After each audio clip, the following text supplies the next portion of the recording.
Hello, everybody, and welcome to Auto Club here at night for the Crown Jewel VRS Truck Series. Once again, here at Auto Club, preseason race here for these Crown Jewel racers, and can't wait to see what's going on here. Once again, my name is Christian Delgado up here in HVTV booth, and for the first time up in the HVTV booth, I got my good friend Christian Zarati up here calling his first race. Christian, how you doing tonight? Oh my goodness, Christian Delgado. I am excited, not only because I almost share the same name as someone, but because we are here at Auto Club, fast cars, fast track, and even faster drivers for probably what could be one of the most exciting races of the season, and practice is still not yet done. Yeah, about 7.5 minutes of practice left here, and really exciting track. Looking at Auto Club and looking at some other things here. One of the more exciting tracks for these truck series drivers, right? Auto Club tracks like Auto Club in Michigan, you kind of can almost look at it kind of like a super speedway style track where you can really push the truck a lot harder than you can maybe like a Chicagoland or maybe a Kansas or something like that, where you can really push these cars as hard as you want, rip the wall, rip the bottom here, and really make a lot work here. Yeah, certainly. Auto Club is a renowned track because of its ability to be a multi-groove track. And, these long straightaways give drivers a chance to draft back up to the pack. So if you have a bad corner, your chance at making a pass is not done. You have super long straightaways, and you have the opportunity to just dive it into turn one, turn three, super hard, get on the brakes, and be able to make a pass here. So yeah, of course, just super exciting stuff here today. And right now, looking at Chris Davis here, P9 in practice, so a good top 10 practice run for this number 74 monster machine, and you see him just kind of doing his own thing, trying to get some laps down. You're going to see some drivers with 5 minutes left in practice start to figure out maybe what a good qualifying line is. Obviously, kind of like in a way like a one-off race, kind of a fun race. Obviously, it's a preseason testing, not only for the drivers here, but also us for High Velocity TV, trying to get everything figured out, trying to learn these drivers, trying to learn the league and what they want from us as a broadcaster. But you're also going to see these drivers maybe try to experiment a little bit, trying to figure out what is going to work here, maybe for a quality lap, or maybe just for long run race pace here at Auto Club.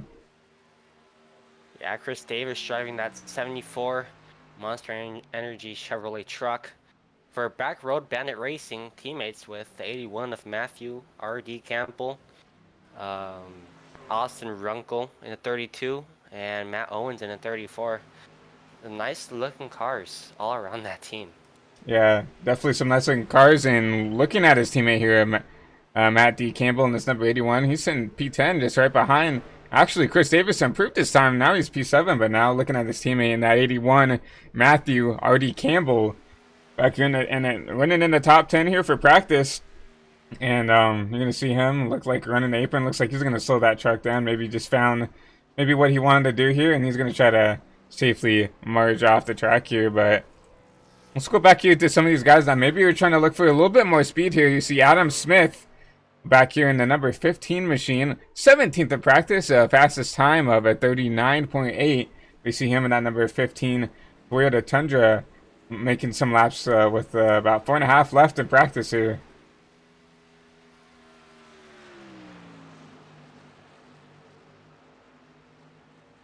Really see him kind of trying to wrap the top here, that middle lane, versus a lot of these trucks you've seen who have elected to try to run the bottom. You see him kind of running a little bit of a lane higher up, trying to figure out maybe if that top is something you can use maybe later in the run, maybe early in the run. We know that the top can be good at some cases, but you have to think about those tires when you run that top, as long as some drivers might want to here. Yeah, Christian, I just watched a group of 8 cars come out pit road. It's not qualifying, but it's go time. This is the time you're obviously going to want to get good track position with the field that we have today. So track position, in my opinion, is going to be of the essence today. like I said earlier, there's of course opportunities to draft and everything, but that dirty air could be killer today, and it could be the winner of this race, and it could be the loser of this race. No, it definitely can be, and drafting is going to be something we're going to have to look at very closely because, like as we mentioned before, you can almost go flat out in these trucks with how much downforce and how planted to the ground these trucks can be, especially at night, right? The track's going to be nice and cold and gripped up for these drivers, and they can really push this truck wherever they want versus in the daytime where maybe tire wear would be a little bit more of a conversation, but with it being nighttime, everything's going to be a lot more grippy. Everything's going to be a lot more usable when it comes to lines. You're going to see drivers run the top, run the bottom. You're going to see the draft really come to effect here with how much traction there's going to be underneath these tires.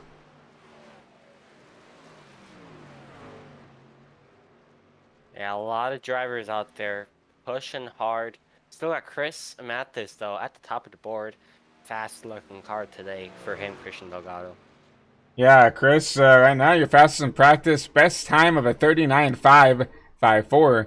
But we just talked about him. That number 81, Matthew Campbell, almost there. 2/1000ths off of Chris Mathis with that 5.56 versus a 5.54. So definitely some competitive trucks. This is just going to show the fans at home how close these truck drivers can be and how close, so the cream of the crop can be here at Auto Club, flat out. It's just going to be about the line, and I feel like tire saving is going to be something you're going to have to look at, but also it's going to be about aggressiveness. So something to talk about, Christian, is if you're a driver in this field, do you try to be aggressive at the start of this race? Do you use up your tires a little bit to try to get that track position, try to get some pace out of those tires early? Or do you sit back, maybe wait on a wreck to happen, or maybe you just try to save just a little bit of tire, maybe try to drive up through the field, maybe towards the end of the stage here? Yeah, well, Christian, I love this question because so many drivers will answer it so differently. But if I am a driver here today, stages don't really matter that much. I'm going to go ahead and stay closer to mid-pack, save up my stuff, and as long as I have the speed and I can trust myself, I'm going to stay mid-pack until last maybe 40, 30 laps of this race, and we're going to start moving up, making passes, and we're going to win this race. Yeah, you made a really good point there that drivers are going to have kind of polar opposite answers. You're going to see some of these drivers be aggressive at the start, maybe use up those tires a little bit more than some others are going to be willing to, but it is going to pay off at the start. You're going to use them up at the start. You're going to get that track position. You're going to, maybe gain quite a few spots here, but you will see the tire wear start to come out, and then you're going to see those comers and goers. Oh, man, that was a close call for, I think that was the 30 truck. Almost barely missing that pit wall. But that was Nick Vasquez, kind of one of your Truck Series veterans here in the Crown Jewel scene. But yeah, I definitely agree that some drivers are going to sit back and take care of their equipment and maybe try to drive their way up through the field versus some of these drivers, maybe like a Nick Vasquez, who's going to, abuse those tires, try to get the track position early, and just try to hold on.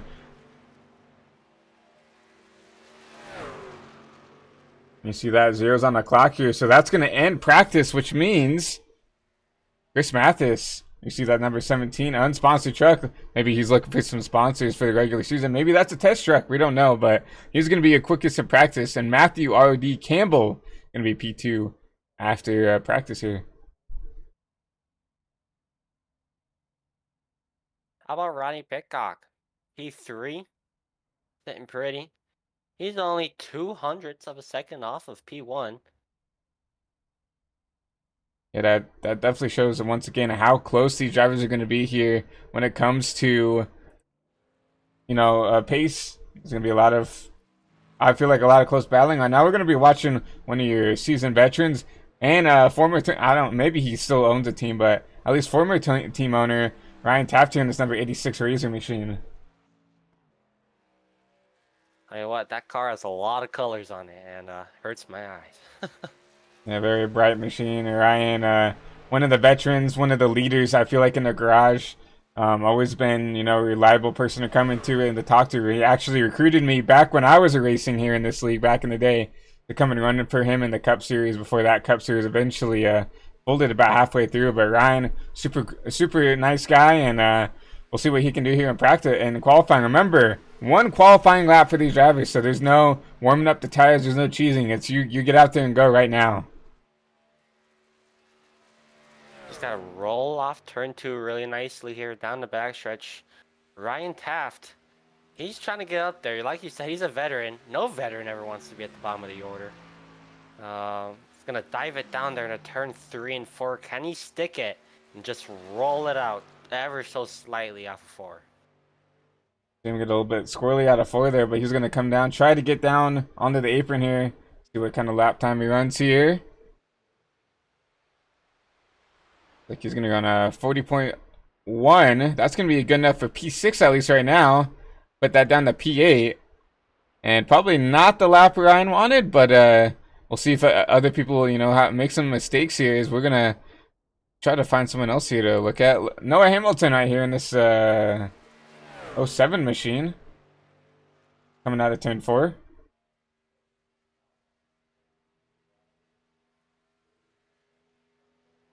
Into turn number 1, Noah Hamilton. What does he do? Just like everyone else, he's gonna try and dive it down to turn 1. Auto Club turn 1, such a late apex in the corner. And he's just gonna roll it up here off of 4 onto the backstretch. Yeah, it's definitely one of the, you know, more unique tracks when it comes to kind of these 1.5-mile style tracks, right? Obviously, this is a 2-mile racetrack, but yeah, you can really kind of make that entry very shallow and still make it stick here. You're just going to see Noah wash up all the way up to that wall and dive all the way back down to the apron. Coming to the start-finish line, Noah with a... Wow. P2. P2. It's a great lap for the 07. 39.62. Right now, Chris Davies, your pole sitter, 39.617. But we're going to continue to... denied. It's Chris Mathis, actually, right now, is going to take that over with a 5.15. And we're going to go ahead and try to find another. Matthew Hardy Campbell here. We saw him sneak up the P2 in practice. See what we can do here. Looks like this is his quali lap. So coming into 3 and 4. What kind of lap time this number 81 machine can run. There's number 2 on the ticker, but I believe just with this being a pre-race, I don't think everybody's numbers have been locked down fully. But 81 on the track. We're going to call him the 81. 39.116. Good enough for P5. P5. Pretty good. Solid qualifying for him. Could have been worse. Could have been worse. Exactly. I mean, you saw him quick in practice. We saw him. You expect him to be pretty quick here in quali, and that's what he was. Top 5. You can't complain about that. Obviously, everybody wants to push for maybe that front 2 rows, but can't be complaining about a P5 here. See Jim Mott coming out of the pits here, coming on track. One of the, I could call him I would say it's safe to call him a veteran here. One of the older guys in the league. Dad to Corey Mott, the league owner here. So Papa Jim going to come out here and start out his lap here. I don't know if he's going to have enough time, though. 18 seconds left. I don't think he's going to get out in time to make a lap. Come on, get there, buddy. Oh, he's going to board it. And I think you just heard us speaking of birth, because there he goes. He's going to just stop it on track here and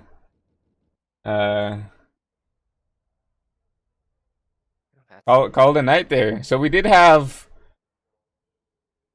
6 drivers who elected to not take a lap here. That would be Jarrett Fariana, Hayden Higginbottom, Chris Vickery, Destin Bell, Jim Mott, and Thomas Villano. But with all that said and done,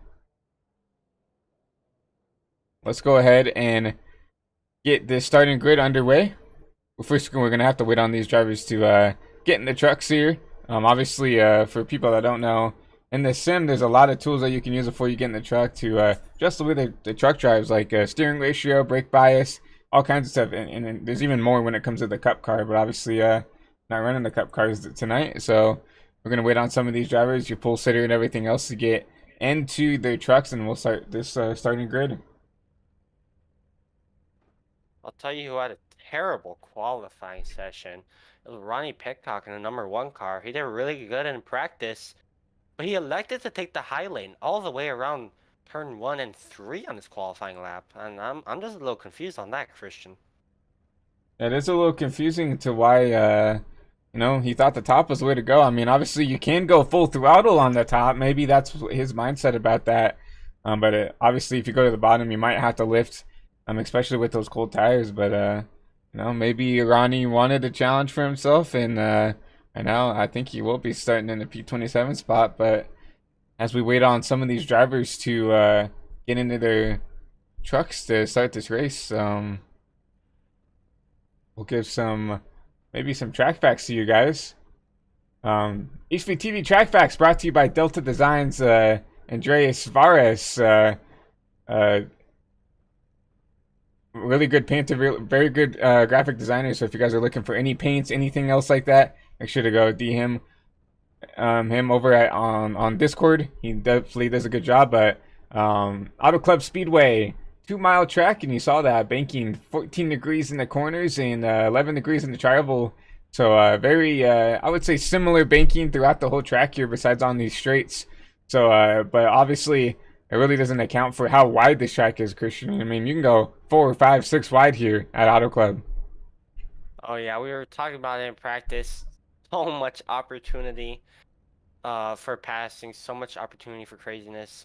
And that also comes with so much opportunity for accident. Christian, Auto Club, it looks innocent. But hey, if there's an accident in front of you, believe it or not, it's very easy to get checked up into that wreck. Even with regards to how wide this track really is.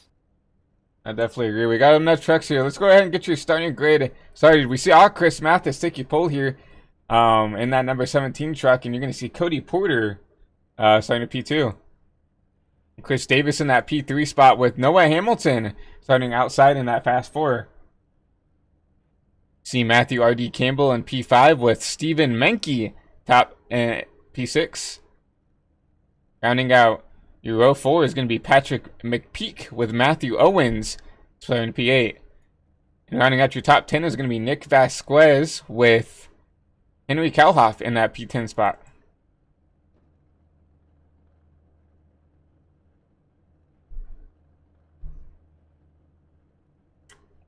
We'll see William Ransom starting P11 with Michael Deitch in that number 51 machine. He's going to be starting in P12. P13 is going to be Adam Smith in that number 11 machine with Diego Rodriguez, P14. Noah Nicholson, P15 with Gregory Valetti in the P16 spot. Hank Moore, P17 with Josh Stoltz, P18. P19 is going to be Winooski Major with Ryan Taft running out this top 20. And Christian, want to take us through the rest of the way here? Yes, sir. That's your top 20 from Delgado. Now, P21. That's going to be the 10 car of Noah Hunt. And to his outside, the number 8 of Joe Gibbons. Row number 12 to the inside. Number 31, Zach Hummel. To his outside, battling from that P24 spot. That's the 92 truck of Jeremy Tebun. Row 13 inside, that's going to be Julia Kahomik. And to her outside is going to be Austin Runkle. Row 14, again, with not a very impressive qualifying. That's Ronnie Pitcock to the inside of Jarrett Ferreira in the 6 car. Row 15, 10 car of Hayden Higginbottom. And he's going to be to the inside of Chris Vickery in the 24 truck. Row 16, Justin Bell in the 22 truck. To his outside, number 15, Jim Mott. Row 17, final car lining up for today's race. The number 2 truck of Thomas Villano.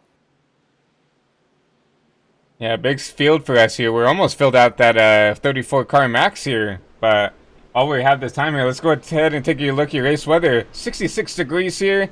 Northwest wind with about 2 miles of grease and partly cloudy. So a great night for racing here at Auto Club.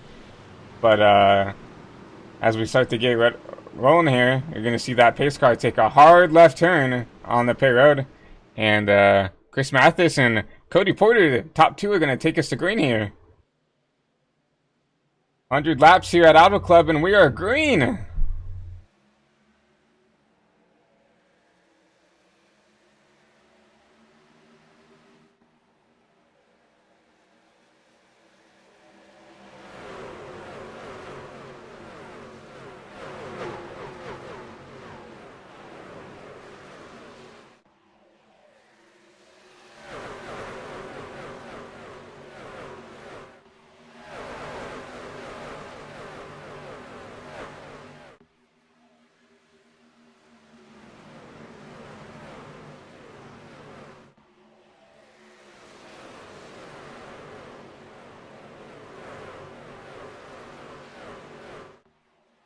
When I turn 4, Chris Mathis is going to lead that first lap for you guys.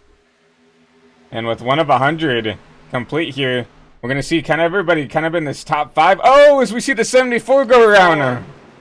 What a save by the number 74. And you see him go 4 or 5 wide here trying to avoid that truck. Someone's on the apron. We're 4 wide, 3 wide, 5 wide. Count them up. I mean, back here for this top 10, top 15, they are going for it here. Obviously, we didn't get to mention it, but our first stage is at lap 20 here. So you're going to see a lot of drivers try to be aggressive, make up the track position. But holy crap, 4, 5, 6 wide on the first 2 laps. I did not at least expect that to see that at the start of this race. Build 3 wide on back, stack them up 2 deep, 3 wide, and they're still battling for position just outside the top 5. Yeah, top 5, top 10, top 15, still at least 2 wide. As you see everybody else at the basically top 7 start to get single file here, but you do see Henry Kalhoff making that move for that P3 spot. You're going to see Stephen Menke, I believe, try to go with him here, but now 3 wide for this P3 spot. Make it 4 wide. Here comes the 76 of William Ransone to the outside.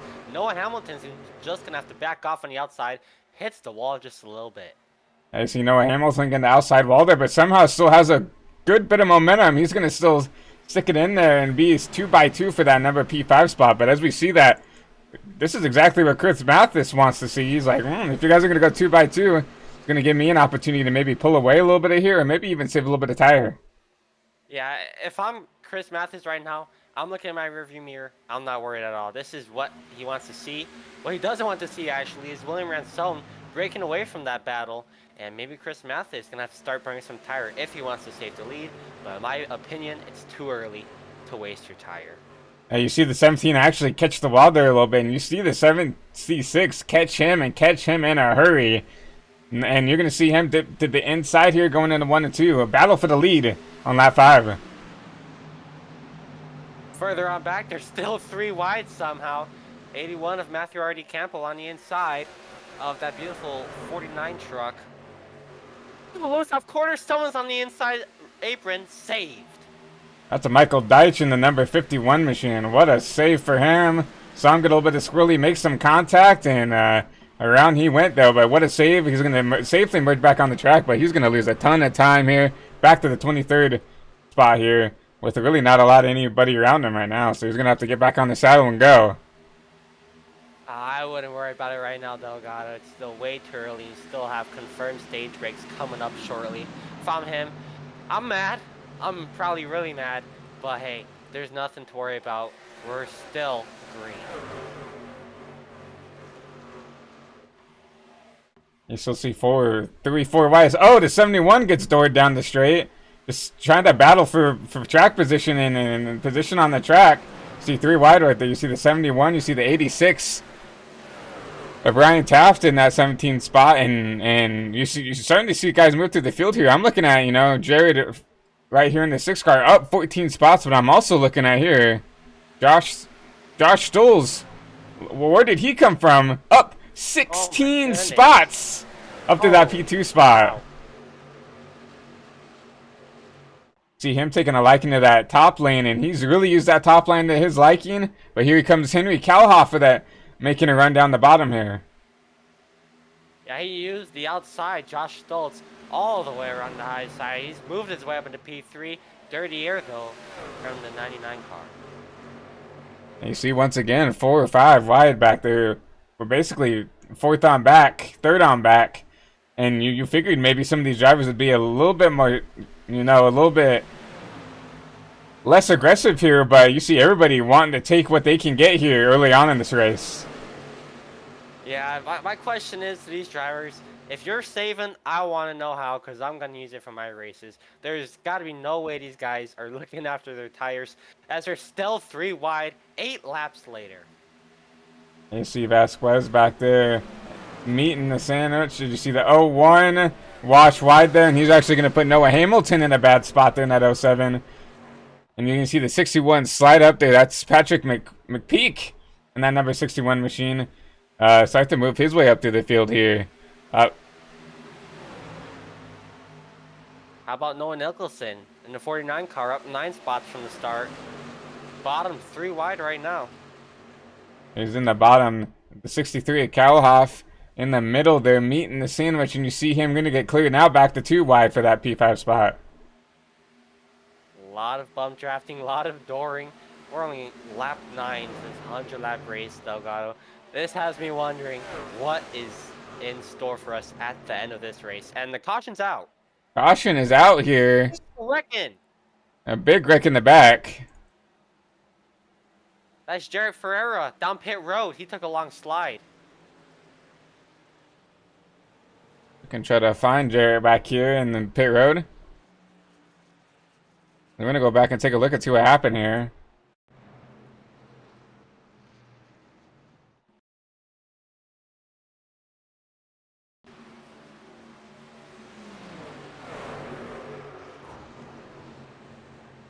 Bottom of 3 wide. Doored by the 61. Don't hit the barrel. Oh my goodness. That was close.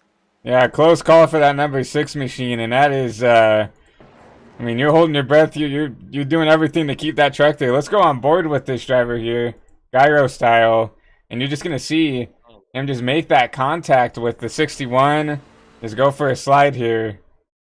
See the 61 come down. Maybe didn't know he was 3-4 wide. I mean, I can imagine someone making a mistake here. And oh my gosh, what a save by that number 6 machine.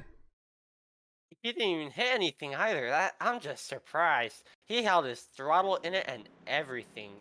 And he did not hit a barrel, neither a wall. And he's good. Might have to use his tough tires here, Delgado. Yeah, maybe the tires are a little bit gone there with a slide that big. I mean, trying to just do everything to save that car, right? These drivers have no fast repairs for this 100-lap race. So if you get damaged, I mean, and if it's bad enough to where it's going to kill the engine, that's the end of your race, right, Christian? So you have to worry about, I mean, with him, not only, tires weren't even a question. You were just trying to save his race right there. Couple of drivers electing to take some tires and gas. Chris Mathis is one of them. He's going to get out P2 off pit road. You see Chris Mathis back there. I mean, he was running up, in the top 5. It's kind of surprising to me to see him come back and lose all this track position. He's going to be back here all the way back in the lower 20s. He was leading the race. Yeah, it's very interesting for me. Unless maybe fuel mileage is no. I really don't have a clue of why he'd come down here. I mean, we're getting a stage caution in what 8-7 laps here when we go green. So, I'm really surprised to see someone like Chris who is that quick to come down, take tires. I don't see any damage on that number 17 machine. And you see Ryan Taft come out here. He had a 6-second pit stop, so maybe he came in here. Maybe topped off on fuel. I'm not sure, but definitely not long enough to take tires or anything. You see a 14-second stop from Mathis, so I would assume he came down and took tires. Michael Deitch with the 7.5-second stop, and Thomas Villano also with an 8-second stop. So I think a lot of these guys coming down here maybe topped off on fuel, but I think maybe only person who came down and took some fresh Goodyear tires is maybe that number 17 machine. I'm so confused. I don't know why he would give up that beautiful track position. He's going to be so far back, and now he's going to have to look out for wrecks. Yeah, instead of being ahead of the wreck, being the leader, he's going to have to potentially drive through the wreck or maybe just not be a part of the wreck, right? I mean, it's definitely a bad spot for that 17 to be in right now. I mean, it's just, a little confusing to us up in the booth, but maybe he knows something we don't. But that's going to give the lead to the 76 of William Ransone, who's up 10 spots from the race start Yeah, to 70. Stephen Menke Yeah, on that the inside 70. of him. Yeah, that 76 truck looked quick. Remember, he was the one who kind of was the first guy to get to our race leader and kind of figure out a way to race him. And yeah, with the 17 coming down pit road, it will give the lead to William. It looks like he does elect the outside here. Stephen Menke obviously is going to take that inside with that number 19 Ford Performance machine. Noah Nicholson, top 3, and Josh Stoll's going to round out your fast 4 here. William Ransone, he's eager. He's eager to get this race back going. Yeah, you see the pace car take the hard left turn once again here. And we are going to be green. Going to lap 13 here at Auto Club.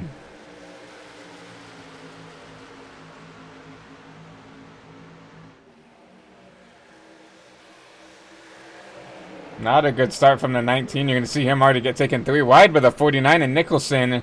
Now 3 wide for the lead here as you see the 76 trying to wrap the wall. How about Noah Nicholson, bottom 3 wide? He's got the 19 truck right up the outside. Josh Stoll's going to push the 76 into the corner. I saw that 99 basically trying to tandem draft with the 69. Oh my god, look how close he is to that wall. I mean, but look at the run he's going to get off the corner. I mean, if you learn how to run that wall properly like that 76 just did, look at the huge run he's going to get down the corner. I think he's going to lead that lap just from that. Yeah, Stephen Menke, instead of trying to side draft Stoltz, he went down to side draft Nicholson, but Nicholson to the bottom of the racetrack is going to try and clear 76 off corner. To the 49, he's going to clear the 19, but now he's going to drop in line. Oh, man. Ooh. Huge shot from the 99. The 40 is caution out on the track once again. You see Ryan Taft involved. We're looking at the battle for the lead here. We did not get to see this, so we'll once again take another look and see what happened here.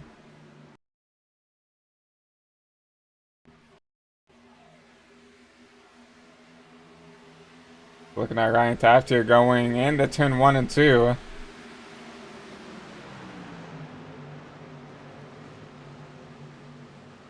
Bottom of the racetrack, does he slide up? Oh, he got loose. Got loose. Trying to save it, tried to save it, and up the track he goes. And Mr. Unlucky here, Jarrett gets caught up in that. Remember, he was the reason of the first caution, and fortunately for that 6 truck, he was going to get caught up in this one as well. Yeah, I'm worried about that front end too, Delgado. He didn't have to use he didn't have to make any repairs first time by, but this time, gotta do something, I believe. Yeah, you definitely see a lot of pretty good right front damage to that truck. You see Ryan still losing it right there. Still see Ryan having some issues with that truck there, but yeah, second caution out with on lap 14 of 100 here. So seems like everybody's trying to be aggressive here with driving and getting their way up to the field here. And unfortunately, when you drive aggressively like that, sometimes that leads to some of those cautions coming out. Yeah, I'll tell you what, Chris Mathis didn't make any ground on that restart after having that early pit, and I'm worried. And you see him actually coming down pit road once again here. So, oh, what? Once again, we're under 5 to go here in the stage, so we will be getting a caution here unless I'm told otherwise in the chat or something. I mean, I guess if you're in the back already, might as well come up, top off on some fuel. I see no damage to that machine, so I guess maybe, yeah, it looks like he's gonna stop and go. Get a little bit of splash of fuel. You see the 45 truck behind him, that's Noah Hunt. And that Pepsi machine, really nice looking machine right there. See Rodney Pitcock back there. Chris Vickery, Ryan Taft, obviously still down pit road trying to fix some damage.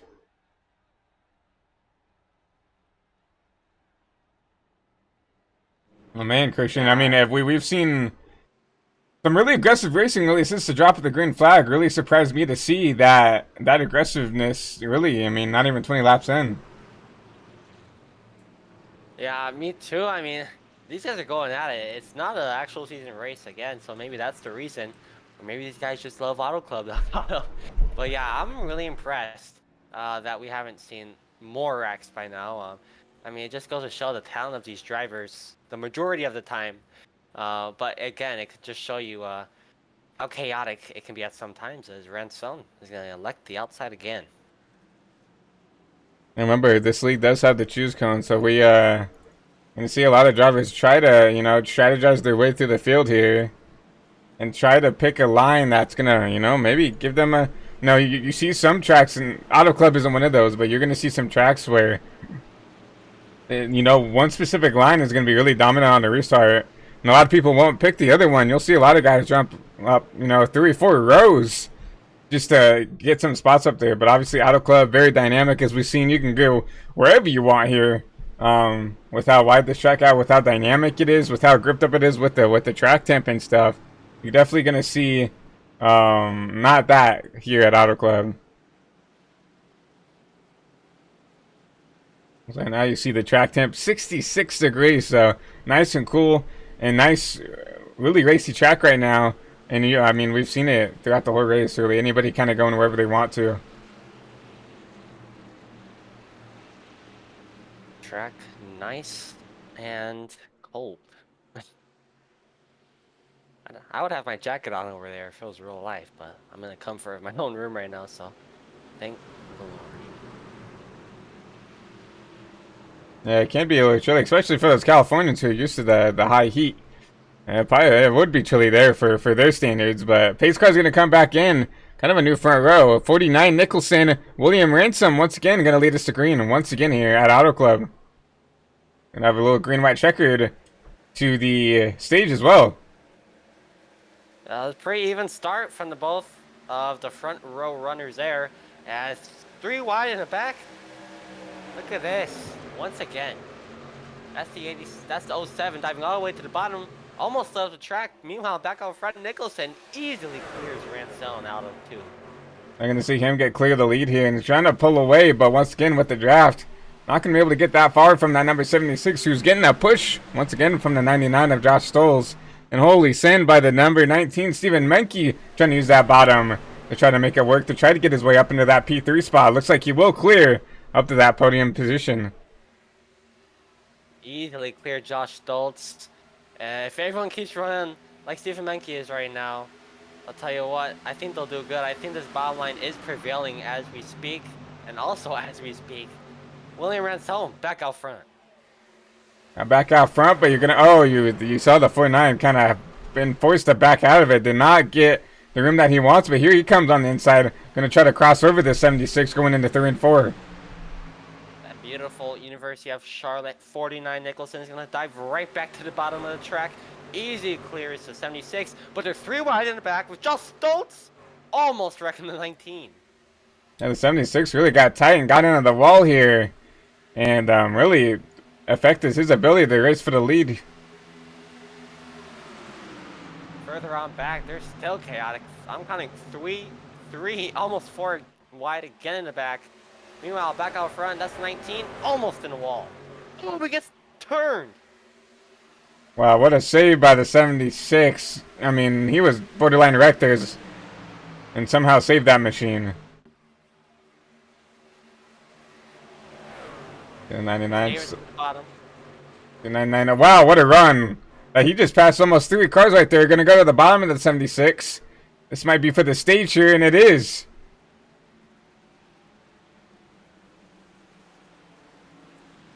So what a run from the 99 to, you know, pick up those spots as they cross the line there. And he's going to actually, you're going to see 99 of Josh Stoltz. He's going to take over that P3 spot.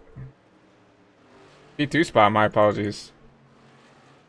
Talk about a run for the 49. Up 14 spots. Stoltz up 16. Ransone up 8. Top 3. There's some fast, race-paced runners. Yeah, none of these guys have come down pit road yet, so this was all on speed. It wasn't a tire strategy. This was just drivers putting it all on the line here. Remember, these drivers have 4 sets of tires, so obviously we're probably going to see a lot of these guys come down, take their first set with lap 100, and you can kind of split it with four sets, right? You can kind of split into 25 lap little segments here if they want to. So we're close enough to lap to where they would want to. And now we're going to see everybody come down pit road here. I'll tell you what, I wouldn't be surprised if we see Chris Mathis stay out here. I mean, he's basically last in line. I think he needs to stay out here, especially with how many tire sets he might have already taken. You saw Ryan Taft on the left side of your screen stay out. Obviously, he's got some damage and stuff, trying to maybe get some track position. But you do see some drivers staying out here, including the 17 of Chris Mathis. The Rodney Pitcock, who also pitted on that last yellow, stay out on track as well. Question is, who's the first out pit road? Oh, not even close. Yeah, you see some guys maybe topping, just splashing and going here, but you see the 99. Josh beat him off. Yeah, Josh Stoll's going to beat him off pit road here.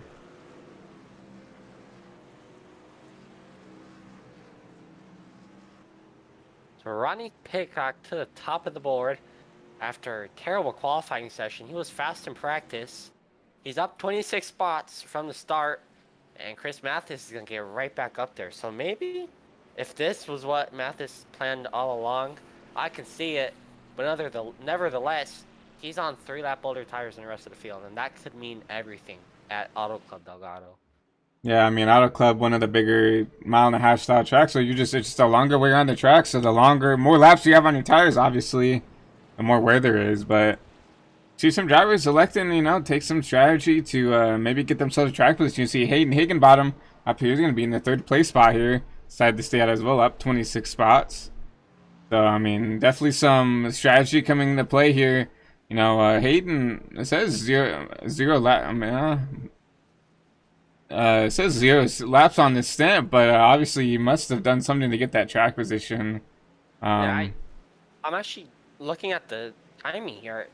He went through pit lane, but didn't box. Yeah, it looks like he just drove through. Maybe second guessed himself. Maybe missed his box. So we didn't get a chance to see. But yeah, definitely a interesting call. But it's gonna get him a heck of a lot of track position there. You saw Ryan Taft go ahead and take the wave around here, so he's gonna try to get his way back around here as soon as he can. Looks like a pretty good truck compared to what it looks like when we last saw him. So Ryan gonna try to get around the field here before we go green and maybe go another go at it. Ryan right now 4 laps down.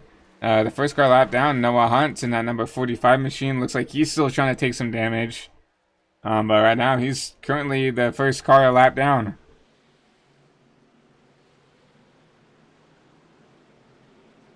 I'm excited to see what Chris Mathis and Rodney Pitcock, I want to see what their lap times are. I want to know what they are here on the start. Again, they're on older tires than these guys. I won't be surprised if they fall back, but it might take a second for them to fall through the field here. But it'll be interesting to see how it turns out for the front runners.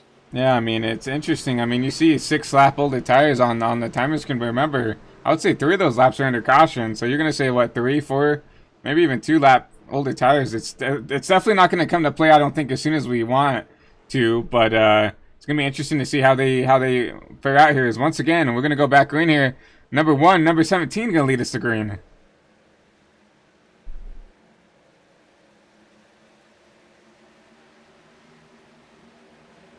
Good start for the number 1 of Rodney there. Josh Stoltz already looking inside of 17. Cleared him easily. Maybe not. 17's going to get a good momentum down the backstretch. Josh Stoltz going to have to try and fall in line. Who tags the front end of the 10? Just snuck in line there. That could have been real bad. And you see a lot of tail end damage from that shot there. I don't think the 10 got damaged, but that 99. Oh, he's going to lose it right here. And oh, man.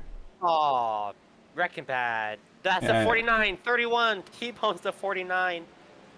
Stoltz is in it. The 34 is in it. Zach Hummel. And luckily we caught that one live. But we'll go back and take a look at what happened here.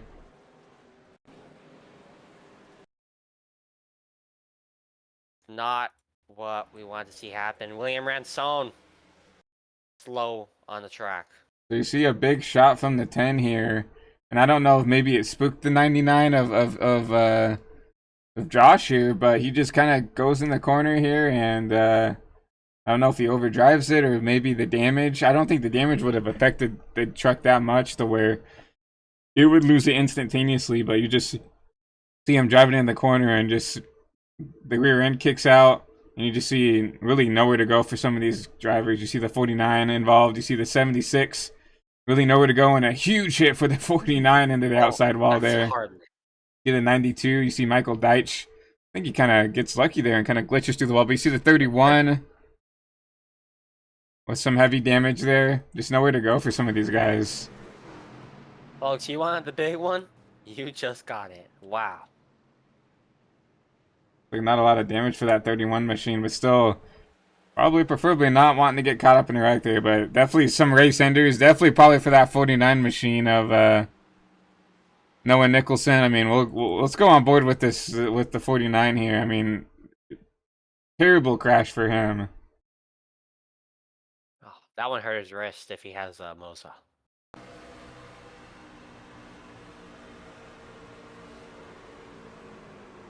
Nowhere to go, nowhere to go.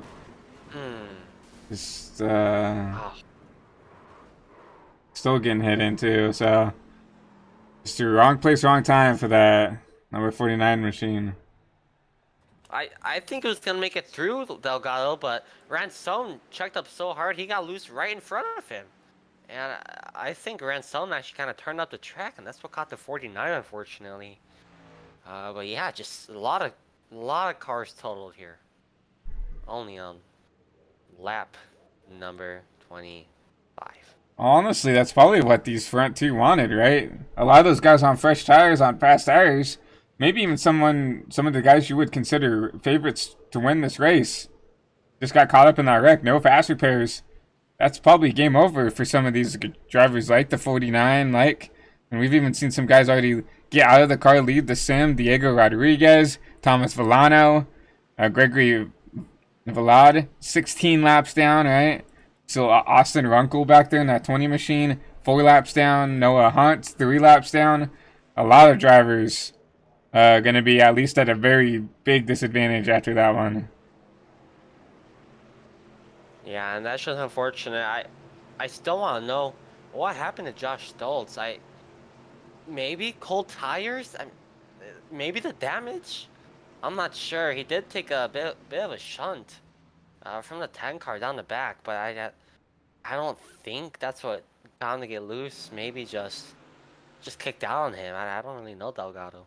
Yeah, I mean, I could definitely see cold tires being the culprit of the issue here. Obviously, with how easy it is to kind of overpush the trucks, especially this truck on cold tires, I could definitely see maybe cold tires being the culprit of, that definitely, the damage might have spooked him a little bit, because that was a big enough hit that he probably knew he had damage, or maybe even the virtual, crew chief told him, that he's got damage back there. Maybe it spooked him, forced him to overdrive the corner, and obviously you saw the result of that. We're through 27 laps here, Delgado. What have you liked the most out of this race so far? Yeah, I've just been really entertained by how aggressive people have been. I mean, really no damns given for anybody, right? It's like if you've got to run, you take it. And it's been really entertaining the call, really entertaining as a spectator to watch here. But you see now the 10. That is Jaden Higginbottom. He's going to take over that P2 spot because the 17 chose the top. So now new front row. It's going to be the 10 and the 1 going to lead us back to here the green. What a jump from the 1 car. Immediately left the 10 in his dust. Yeah, I think it was more of the 10 not having the best jump here, because you're going to see him not even going into turn 1. He's going to drop back to 4th and already going to get looked at by Nick Vasquez for that P5 spot. So definitely not the jump that Hayden wanted in that number 10 Nature's Bakery machine, but he's going to try to fight for it here. Side by side with Nick Vasquez. You see the 45 coming back on track there out of the camera view. Still 3 wide. And once again, you're seeing 3, 4 wide back here outside the top 5 into the top 10 area. Everybody just trying to take advantage of what they can here. See a big block by the 10 on the 07 and Noah Hamilton. And now back to 2 wide, at least on the front stretch here. See if they fan out back here going into turn 1 and 2. How about Cody Porter? P2 right now. He's to the bottom of the racetrack. We're going to try and clear the one off corner. A little bit of a door in the back. Hayden struggling on this stint. Look at the 30 on the bottom. That's Nick Vasquez making it 3 wide. And Nick Vasquez, we know he's going to be aggressive. He's always been aggressive since I've raced with him, since we've called races with him. He's definitely going to put some drivers in some situations to maybe potentially back out of it. But right now you see 3 wide for this P3 spot. Maybe even looking at for P4 here as the run on the top starts to overtake this 30 machine. No, I doubted him, but look who's in the lead. Chris Mathis to the point right now. And guess what? He's stretching out a gap over the 1 car. And you're starting to see him. I mean, you know, I'm a man of my word, and I'll give him my hats off. He knew something was going to happen, put himself in the spot, and now he's leading this race here with 30 complete here, and now he's making us look like a bunch of fools here. But see this number 17 looking at the rearview mirror here, looking at his tailgate with the virtual camera, looking at everybody, trying to block the lanes, trying to figure out where he needs to put that truck. Patrick McPeak into the top 3 in that 61 orange and black car. He's been running the high lane these past couple corners, and it's doing him a solid. He might be able to get a run on the 1 car here in Delgado. Yeah, you see a lot of drivers as we see that he's going to drive down here, trying to use the bottom here in 3 and 4. In my opinion, if you're going to pass on the bottom, 3 and 4 is the way you got to do it, because there's just so much more real estate in 3 and 4 to go ahead and overtake it. As you see, oh, he's going to pass the number 1. Trying to look side by side with the 17. Not going to get there because the 1 has a run on his outside. Yeah, I won't be surprised if this 61 car is battling for the lead within 2 laps here. As still, we have 14 laps to the stage break here. Not a lot of time. I'm sorry. There's still time to make passes here and everything, but why not be chaotic? It's a preseason race, right?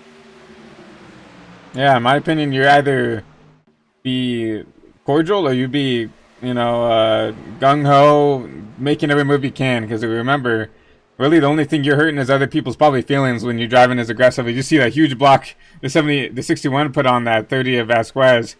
You're either trying to be cordial, trying to make friends for the regular season, or you're just trying to race your heart out, trying to get a cheeky win here to try to get you some momentum going into the regular season. But I mean, I was going to say that, you know, the 61 started to lose some spots when he was on the bottom, but you saw him immediately get up to that top where he feels comfortable. Now trying to battle for that P4 position, looking for the, right now, looking on the outside of that 19 machine. Ronnie Pickock to the inside. He's got the 19 of Stephen Menke with him, rebounding after earlier incident. Ooh, he's going to make it 3 wide. Chris Mathis to the top. Yeah, Menke thought about taking it 3, but just did not have the run to do it. But Peacock and that 1 trying to drive it down there on the bottom, going to slide up, clear. He's going to be the leader out of 2. Here comes Chris Mathis right back out the outside. 19. Little bumper to the 1 just before the corner. Don't want to give it to him in the corner. Cause him slide up. Potential accident. Meanwhile, 04 looking outside of Stephen Menke. That's Cody Porter back in the race for the lead. And side by side back here. Basically 3 rows deep. See the side by side for the lead. P3 and 4, P5, P6. Now you can see the 71. Chris Davis making his way back up to the field here. Stephen Menke. Ooh. Big checkup, big bump. He was 3 wide with the leaders for a couple of moments there. Couldn't hang on. He's gonna fall back in the middle here. Very sketchy for Menke. Chris Mathis is gonna try and go to the bottom, try to block the 1, couldn't get there. See Menke almost side by side with his teammate there in the 30 of Vasquez. Oh, the 74 almost gets put in the wall there. Probably not very happy with that, but now you're starting to see a little bit of single foul out here for the top 4. But 3 wide, now down back to 2, back here outside the top 5. How about 61, Patrick McPeak? I said he was going to be battling for the lead a couple laps ago. Falling back to P6 right now. He's looking in front of him for 3 wide between Stephen Menke and the 74 of Chris Davis still battling for that top 5 position. Ooh, 07 in the wall in the back. I see the 07 grab the ball. Noah Hamilton just barely getting into it.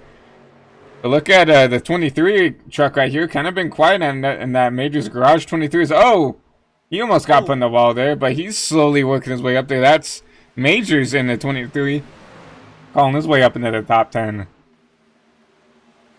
Cody Porter back to the bottom of the racetrack, underneath the 01 of Rodney. As we're actually coming up on some lap traffic here of Henry Kalhoff. He's still a bit further up the road, but might be something to look out for during these closing laps here. Yeah, Henry right now, yeah, gonna be caught pretty soon here. But yeah, it's something they're gonna have to navigate, try to figure out. Henry, one of them, very talented driver, so I don't think he's gonna be an impedance on these guys. But oh, is it 17 gets hooked? Here goes 19, almost upside down. 17 as well, and they're gonna stack up.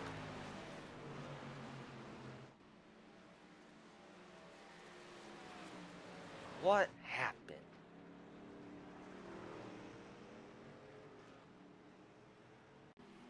Caution eye here on lap 38, and we're gonna take a look and see what happened here. It looks like the 17 kind of almost got hooked up in an outside wall. I don't know if he wasn't clear. It's hard to see with this camera angle. Looks like maybe he thought he was clear. He simply wasn't. If we can get a different camera angle on that, but with that, it just kind of ensues a stack up, and fortunately, the 19 gets hooked here. I don't know. I think the 19 tried looking outside, actually. Yeah. The 17, and he came right back down the track and hooked him. Yeah, looking at camera TV3 is probably the best angle we're gonna get, and that's what it definitely looks like. 19 just trying to be aggressive. There was a little bit of a gap that the 17 gave, and unfortunately, just wasn't enough.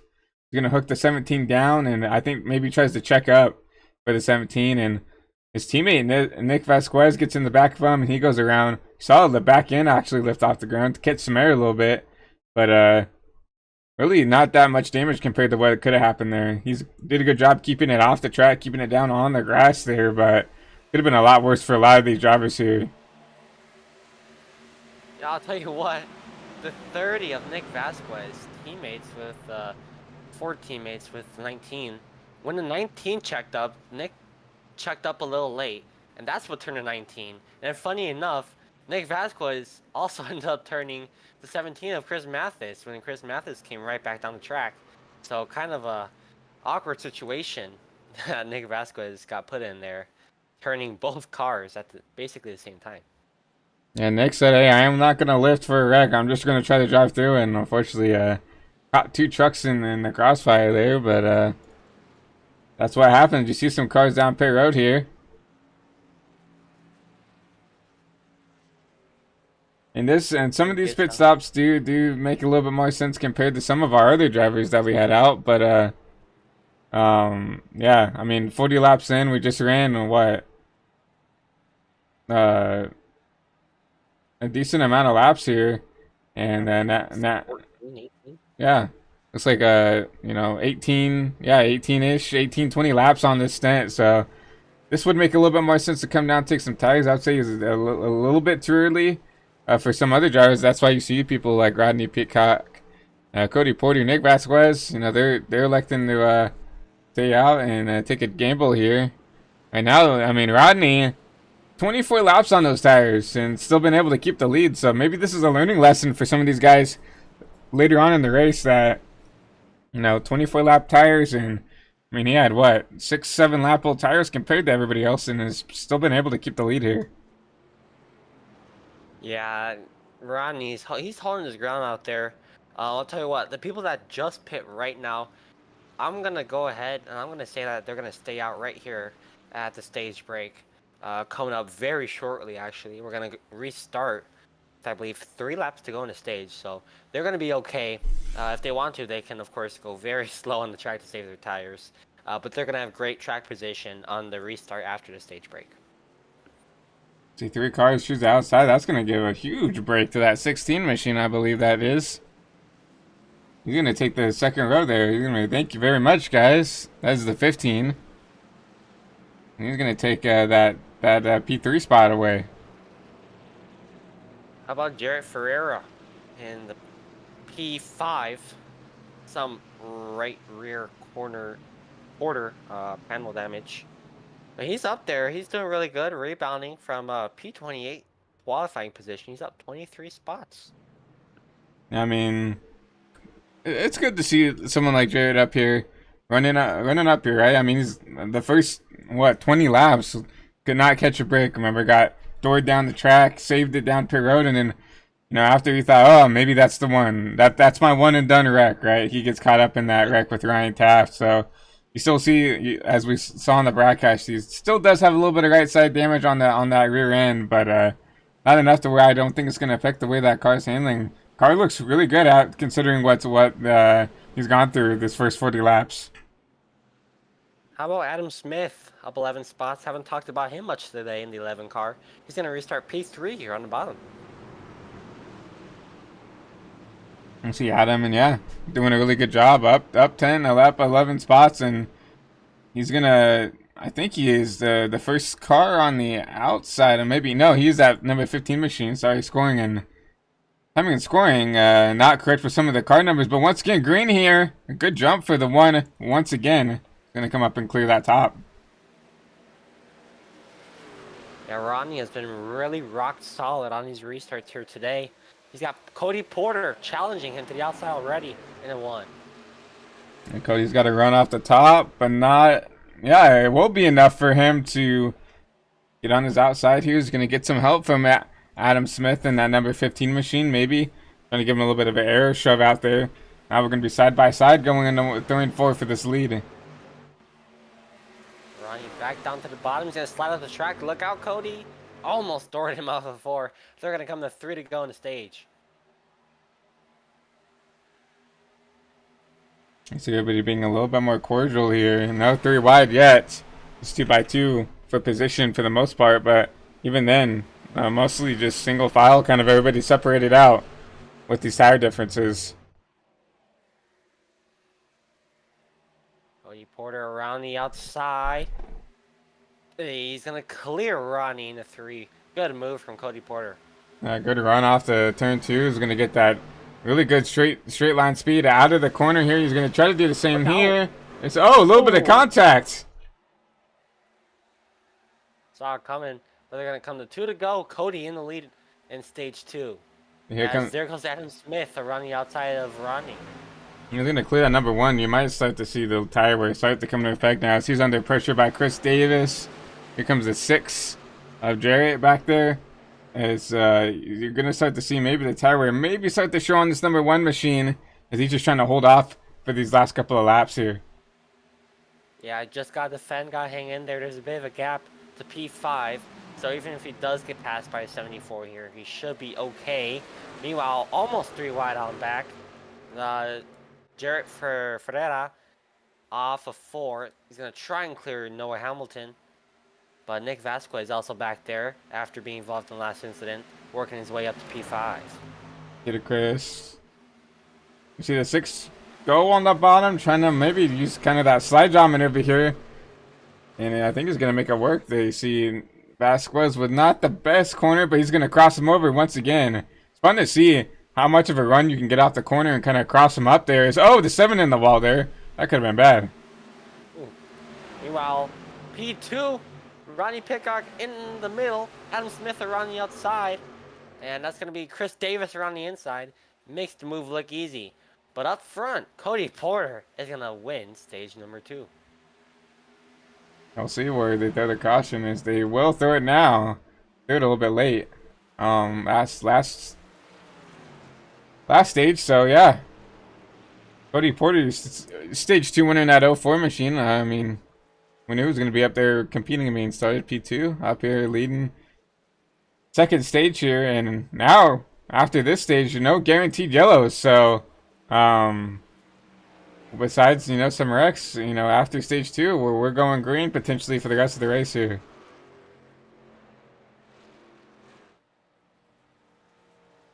Yeah, Cody Porter in that 04 looking really good at the end of that stage there. being able to fend off multiple cars, fend off Adam Smith, Chris Davis, Ronnie Pitcock, and Rodney, go get some tires, buddy. You earned it.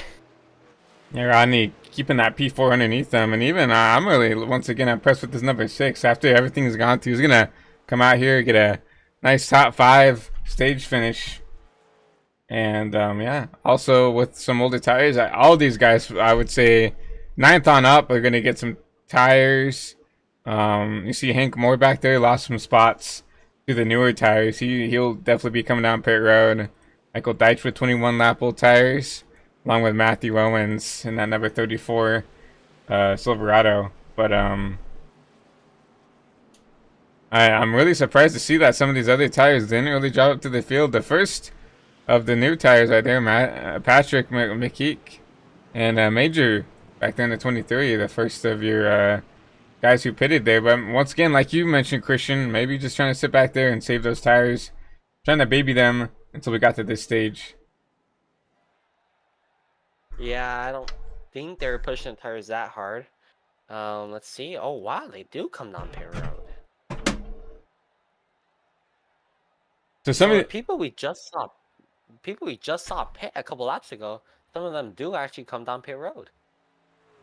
Well, you imagine that they're probably just coming down maybe to top off on fuel. Remember, with how big Auto Club is, the fuel range is not the biggest here, so you're gonna see some people maybe do some stop and goes. I don't imagine them coming down with and taking new tires with just 7 laps on those tires, and you do see some drivers come out with some shorter pit stop times.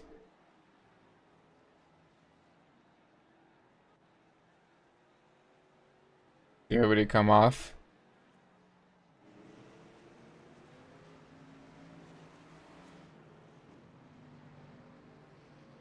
See Joe Gibbons, I think one of the first drivers who did a fuel only, so he's going to be up 17 spots. We haven't seen him really up towards the front at all this race. Yeah, Joe Gibbons in that beautiful 8 truck. 17 positions, Rodney. It's going to fall out right behind him in the P6, so it'll all work out for Rodney Pitcock.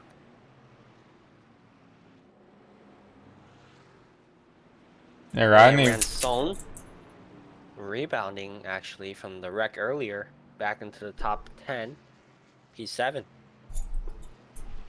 Yeah, really good recovery for the 76. We know he's quick. Remember battling up for the lead there and got caught up in that wreck, but truck looks pretty clean, relatively good for getting caught up in a wreck. But once again, choose cone, you're going to see some of these drivers elect the bottom, the top. See them choosing whatever the line they want.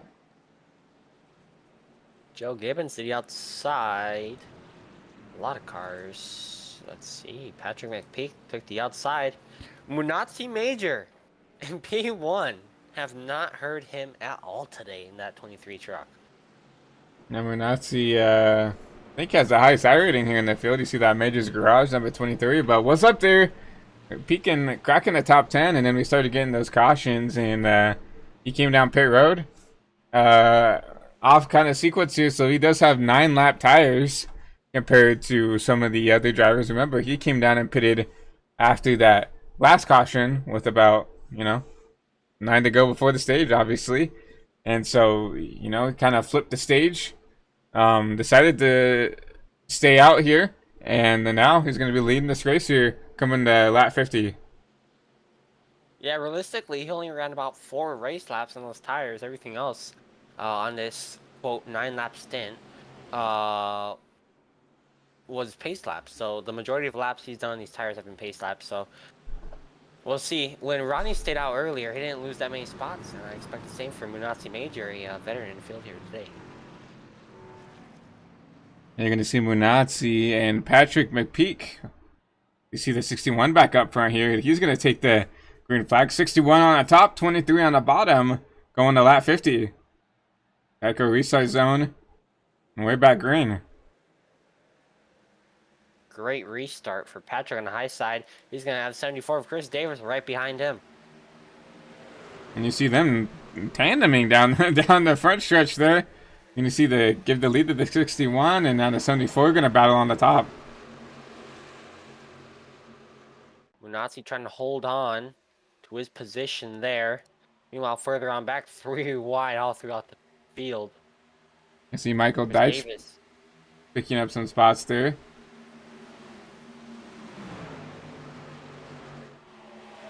Ooh, that was close between the 76 and the 51 at Deitch, but I think the 76 gonna keep it off the 51 now side by side for that position there. Oh, caution's out.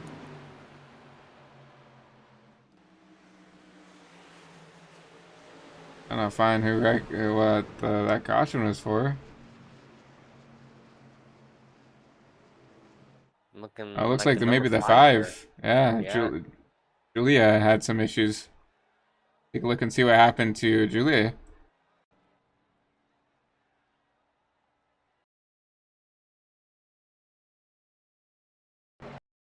Skipped a little bit too far back.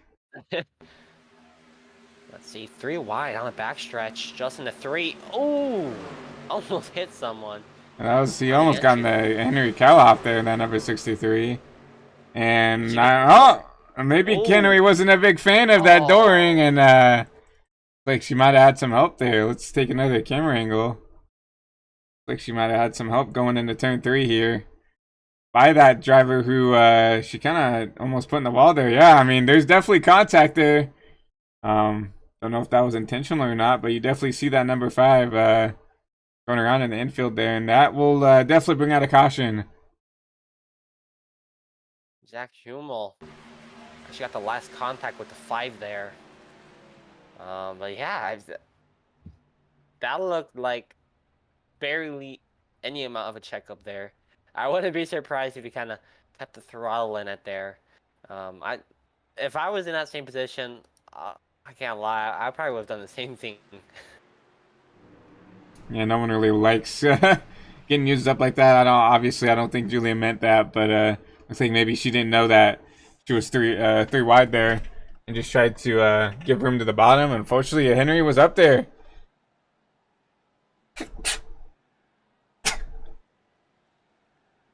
Well, back out front, Stephen Menke back into the top 3. Haven't talked about him as of recent. Actually had a really good run there towards the end before that caution on the first lap. Made a couple moves around the outside, and look at back into the P2 number 2 spot. Apologies. Yeah, Steven's been very quick this whole race. Obviously qualified back there in the P6 position, up 4 spots, up in that P2 spot. And yeah, just doing a really good job. Comparatively, once again, he's been caught up in some incidents. Remember, got into the back of the 17, got spun out by his teammate, now back up here in P2, trying to get up here and be competitive at here with just over halfway complete here at Auto Club. Chris Davis has just been super strong all around today. I definitely agree. That Monster Energy machine looking very, very quick. Right now, sitting where he qualified in that P3 position. With, I mean, yeah, looking really sporty. Once again, gotta look back at Munatzi back there. Up in the past 4 was really quiet until, you know, basically the second half of this race started. And I've been up here pretty, you know, pretty quick, pretty fast looking up here in the top 4.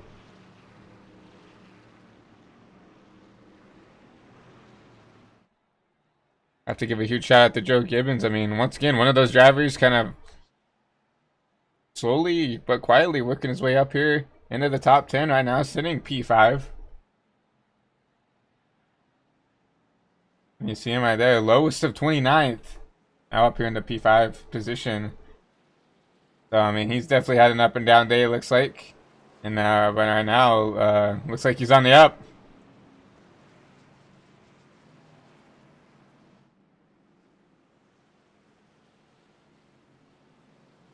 Nazi Major still hanging into the top 5 after didn't have that great of a restart, unfortunately, on the bottom. On the most recent restart, he actually elects to take the outside this time, so maybe a little bit of learning from his mistakes beforehand. Yeah, I feel like the top has been kind of the most most kind of dominant line on these restarts. And you saw like the leader chose the bottom that last restart, and the 61 of McPeak passed him on the outside as the non-control car. So you can definitely tell that the outside maybe is the way you want to go here on these restarts, but maybe someone can figure out a way to get a good jump here on this bottom.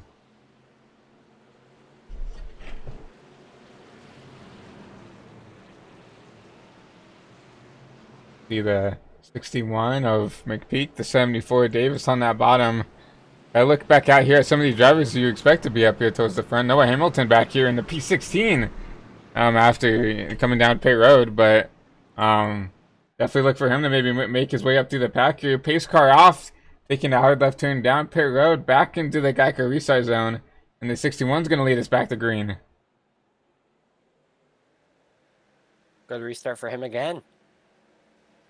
Yeah, that inside just still continues to struggle on the restarts here. Really, the only guy with a good jump is Chris Davies in that number 74, trying to battle for that P2, now P3 spot. Trying to make that inside work. Not gonna be able to clear him off the corner, but certainly gonna hang on. Stephen Menke's gonna have to give a big old push to the 61 car up top. Chris Davis is gonna fall. Now door to door to 19, heading to 3. And the battle for P2. Now the battle for P1. I mean, once again, with that bottom and 3 and 4 is just so wide, so dynamic. Now you can go from battling for a P4 to battling for a P1 if there's enough cars there. Now side by side for lead going to the line. Give that one to the 61. Coming up right behind him, a 3-car pack, led by Matthew R.D. Campbell in the 81 car. He's going to look to the bottom, trying to find some clean air, just so he can catch this 3-car breakaway in the front, which is led by Patrick McPeak. You got to look at Campbell there. Remember, qualified really well, but it's been really quiet. Really wasn't running up front towards this first half of the race, but now up here in the top 5, trying to make himself maybe a player to win this race here at the end. Everybody single file back here, basically out in the top, basically top 7 side by side, and then you get back there 2 or 3 wide back there, maybe for the battle for ninth. There you see Higginbottom in that 10 machine now trying to battle with with that Mobile 1 machine and the 95. Now 3 wide with the 76. Ooh, right in the back. That's the 1 car in the wall hard. He saves it, keeps it down low, but Ronnie with heavy right side damage. Yeah, that was a big avoidance by a lot of these drivers. You saw the 17, Chris Mathis almost got caught up in that, but wow, what a tough break for some of those guys back there. Rodney already, I mean, Alta 4ing to try to get out of the way there. What a selfless move. I mean, he did right there. Just try to keep this race going green. But definitely a tough break for him, running up front all race. Now to sitting in pit road. Just tough break for that 1 car. That was such a hard lick. Gonna be a lot of repairs there. I doubt he comes back into this race as a contender. And that's unfortunate. He was trying to make his way back up through the field. But back out front, Stephen Menke to the bottom of Patrick McPeak. And side by side for the lead out of turn 4. Bottom got the run in. Top gets the run out. Give that one to the 61 once again. But that's just something you have to talk about. When you put yourself in a position back there, running back there in the teens and the 20s, that's just something that, you put yourself at risk at doing, is getting caught up in a wreck or getting, used up by someone who's trying to make up spots there. When you're up here, usually you've seen, for the most part, besides that wreck with the 17 and the 19, most of those wrecks have been, 10th on back, just trying to make up spots there. And, that's just a spot you put yourself in when you put yourself back there in the back of the pack and then kind of forcing yourself to make up spots the hard way. Munatsi trying to close in on the top 2 here. He's going to have a big old run on Stephen Menke. What does he do with it? He's going to stay up high with the 61 of McPeak. He's going to push McPeak up here through turn 1. Try to get a run off of turn 2. Trying to stay in the tire tracks at 61. And here comes the 15. Adam Smith back up here, trying to battle for that P4 spot.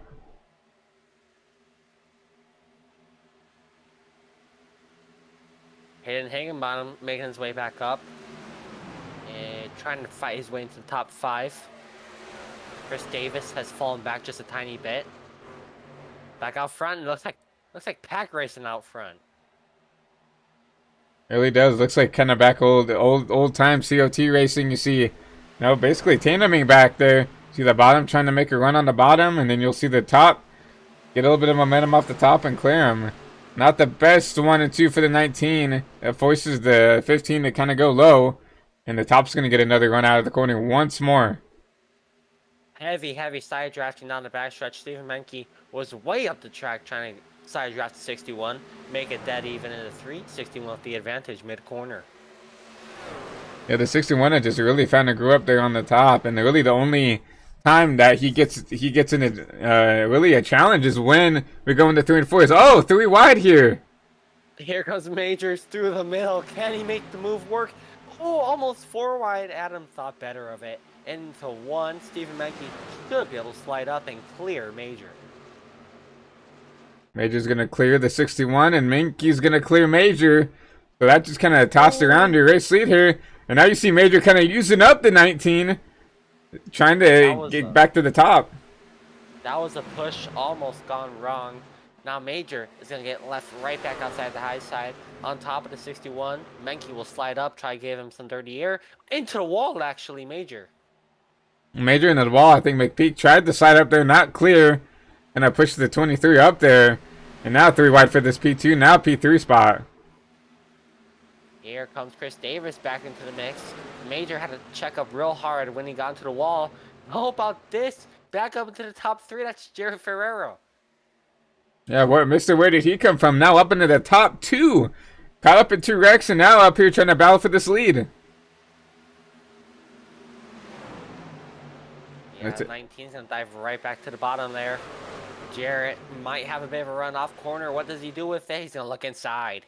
What a good crossover by the 6. Got the run on the top. Just basically timed it up perfectly to where he can get on the outside going into 1 and 2. Well, further on back, still side by side. Munatsi all the way against the wall.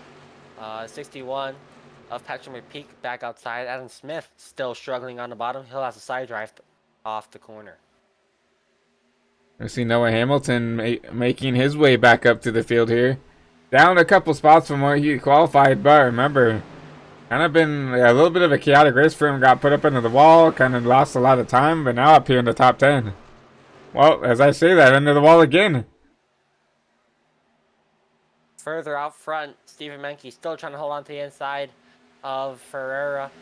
Gonna be at his corner, into the corner, but Adam Smith still side by side 61, and Jarrett will clear the 19 off of 2. Jarrett Ferreira to the point.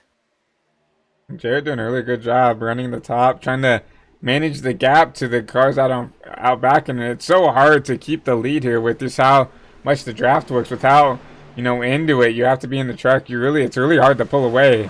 I mean, we haven't really seen anything more than maybe half a second gap here this whole race when it comes to this pack style racing.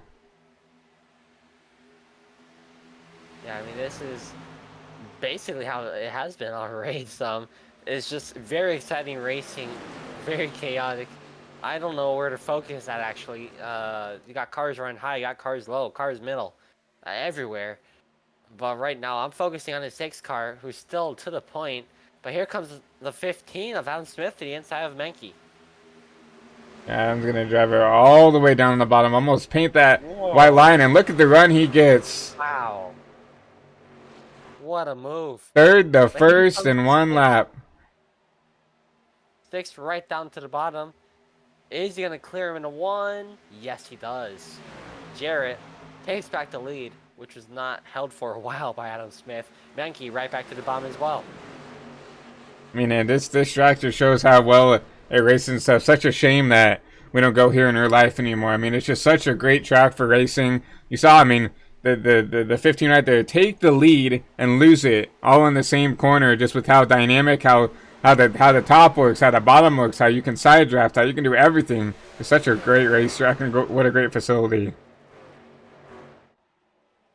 Yeah, unfortunately, it's going to be downsized in the future. But right now, I'm focused on the beauty, and so grateful that we still have this in iRacing, so we can at least Oh, I'll tell you who's not too happy right now about Auto Club. Stephen Menke got very loose, got tapped in the back by Adam Smith. And my poetry had to be interrupted by Stephen Menke almost losing it off the bumper of Adam Smith.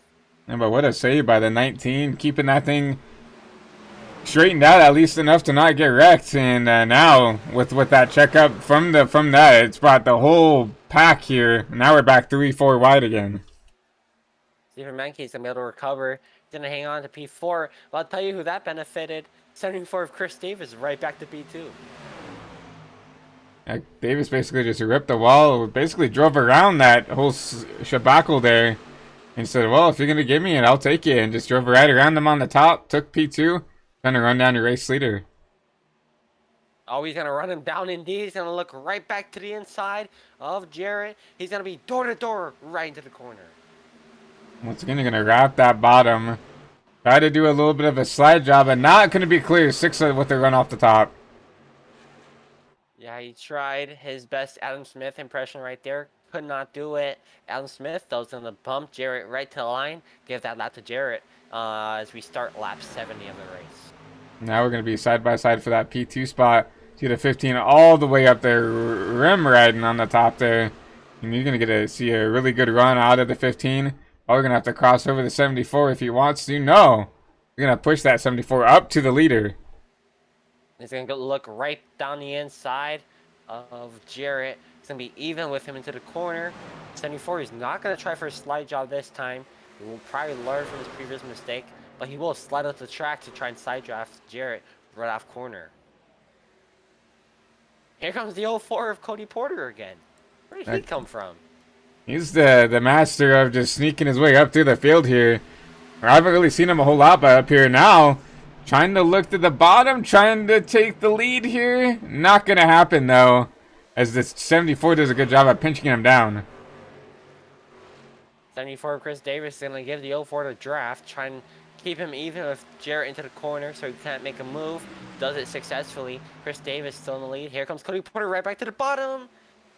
Davis tried to slam the door shut, but Cody Porter just got to the inside before Davis could get there. But he's going to lose momentum on the front stretch here. Davis will get the lap.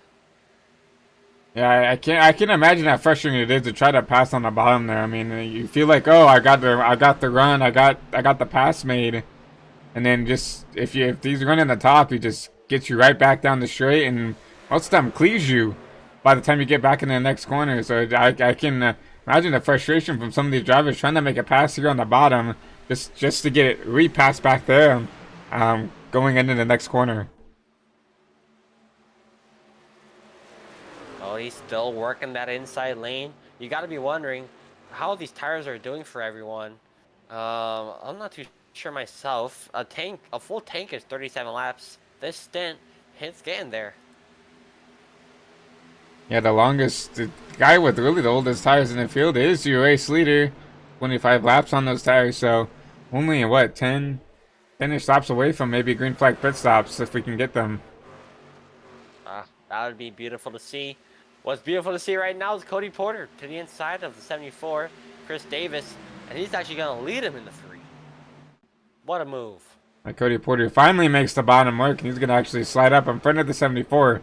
I was thinking about this as well, too. I mean, we're coming to 25 to go pretty soon here. We are in the pit window. Whenever you come down, top off, get those fresh Goodyear tires, you're going to make it to the rest of the way here. So we might, I don't know, we might see some strategy here. Some guys trying to undercut some of these race leaders. Yeah, especially that undercut. We're going to have to see how the undercut works. I'm looking at the times.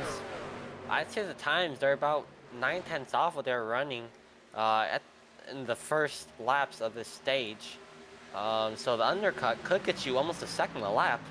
So if you're someone like Chris Davis right now, I think now could actually be a good time to pit as he's struggling actually, as Higginbottom just got right past him there.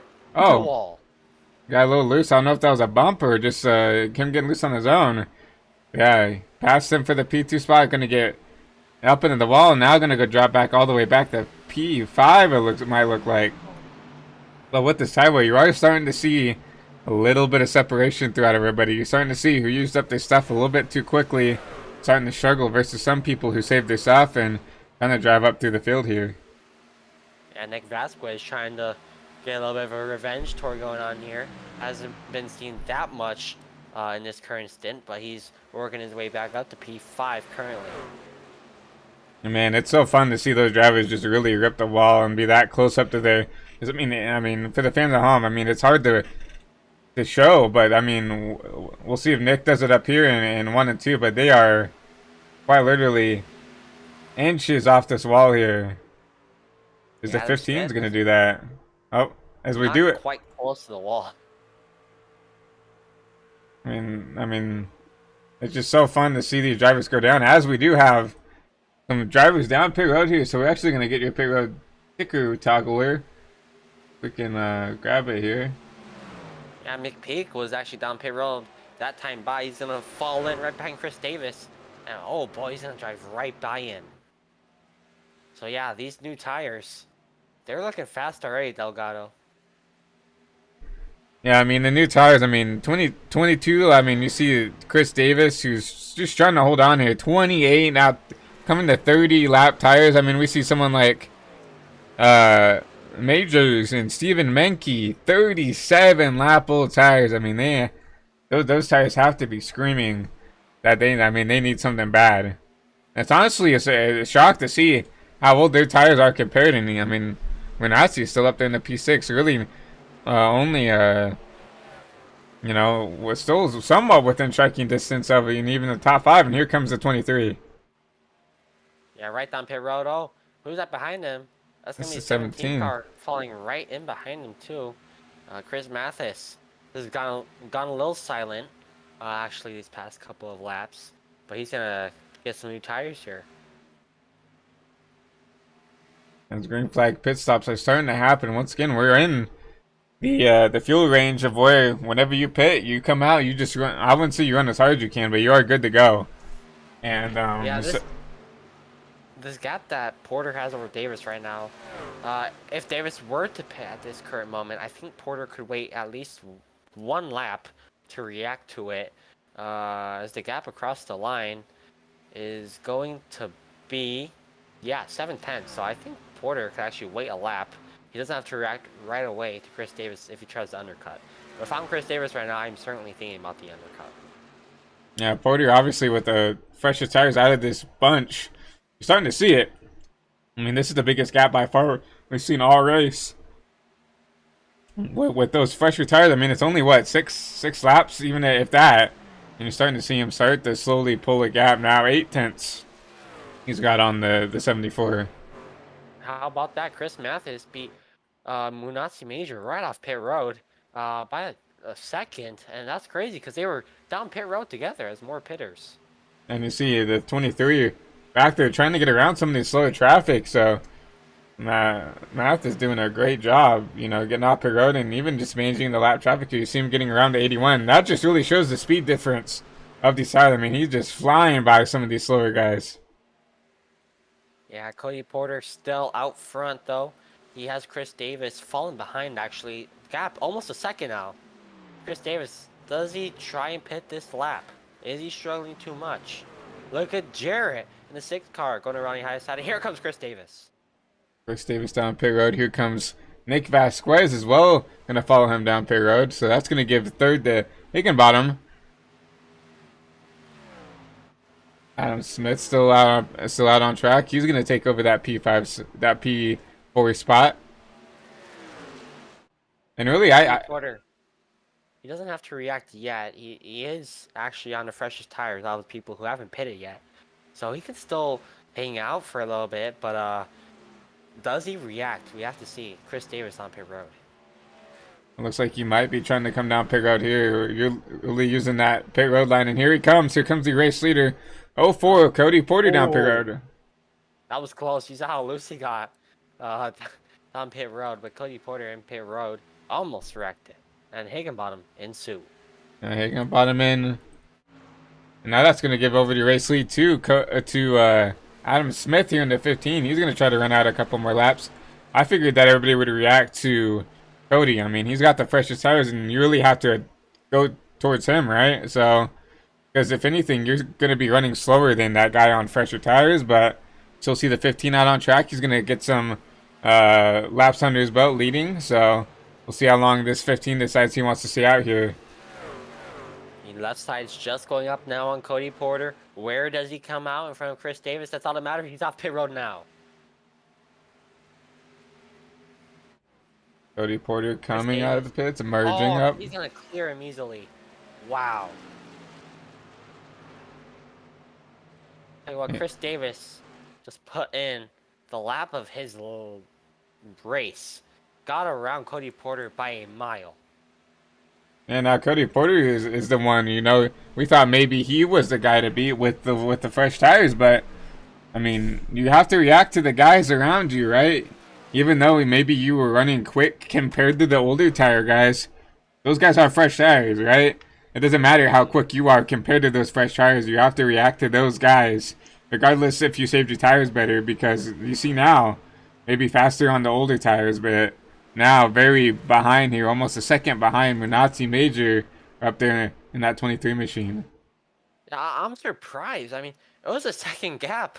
I've been proven wrong once again this race. It was a second gap when Davis came down pit road, and he came out in front of Porter. I wonder if Porter, if that moment coming down pit road, I wonder if that lost him the lead.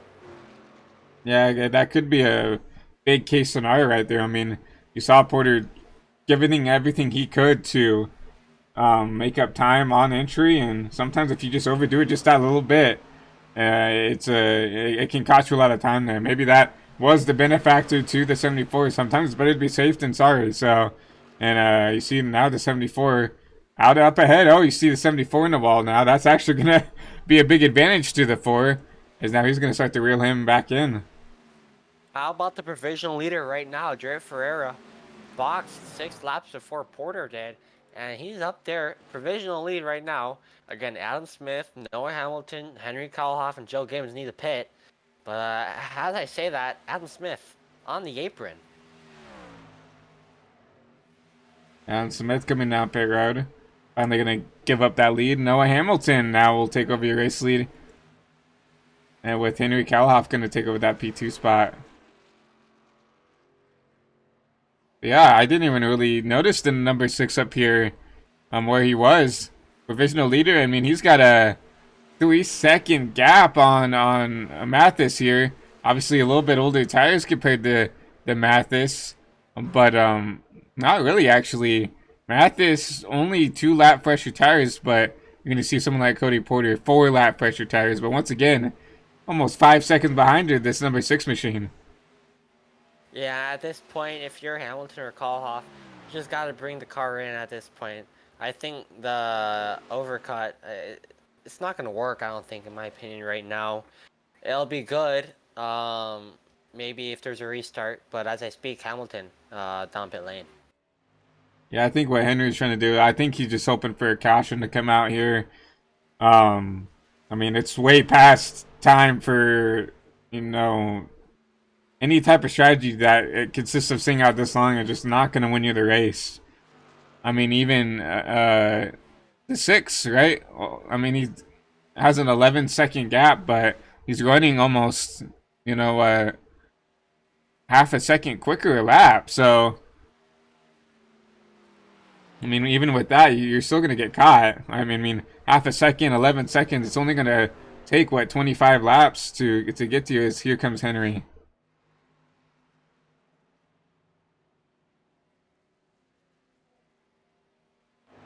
So last time around, Jarrett ran a 40.748, and the 04 last time around ran a 40.59. So 04 is quicker, but is it going to be enough? I don't think so at this rate.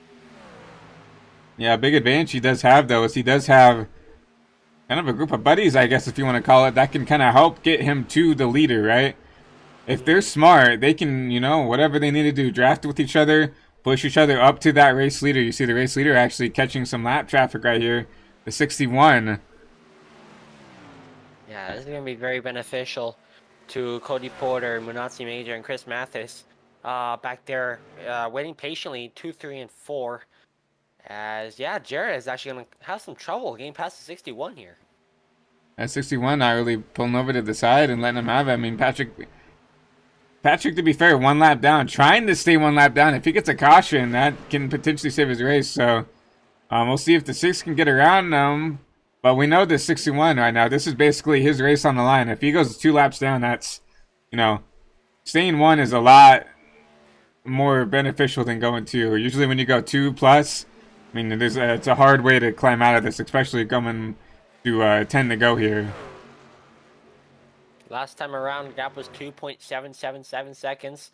Jarrett Ferreira in traffic. Let's see if this gap comes down. I assume it will. And yes, it does by 0.6 that lap. Yeah, Cody got that down to 2.1 compared to the 2.7. So Cody's moving. He's even started the gap to 23. So you could tell, I mean, 10 laps to go. There's not really tire wear anymore. You don't have to worry about that. You're going. You're pushing as hard as you can to get to that race leader. Yeah, at this rate, Cody can catch Jarrett in about 4 laps if he does put 6/10 up a lap. But again, I don't think that he can get 6/10 again this lap unless Jarrett still had trouble with lap traffic. And again, I'm proven wrong again. That time it's 8/10. I mean, Cody is on pace to catch the 6. Right now, even with lap traffic, he did a heck of a lot better job getting around some of this lap traffic. And in the 61, I don't know if he'll fight the 04 as much as he did your race leader. I mean, he's not racing the 04 for anything, right? We'll see if the 61 will race him hard or if you're just going to let him go. Let them go. That's a great move by the 61. Let the leaders race. Let them give us a show here in this preseason event for the VRS Truck Series. Coming to 9 to go. And that gap is coming down like a rock. I mean, that 6 car is now in the camera shot of this 04. We've been kind of focused on the 04. On the 04, now that 6 is starting to get reeled in quick. Within the camera shot on some of these wide angle shots you see right there, that 6 right in front of there, just trying to do everything he can to mitigate the damage. He's going to dive it into 3. Both of them using that inside line, work their way around. I wonder, is the tire advantage? Is it a 5-lap difference in tires? Is this the advantage that Cody Porter gets? As at the line, it's closer than ever, separated by less than 4 car lengths, and Cody Porter's on a rocket ship. Yeah, Cody Porter is there, and he is going to be aggressive to try to get around him as soon as he can. He's going to look around the high side. Does he get there? Jarrett loose, and now here comes Cody Porter to the bottom of the racetrack. Jarrett doesn't fight it at all.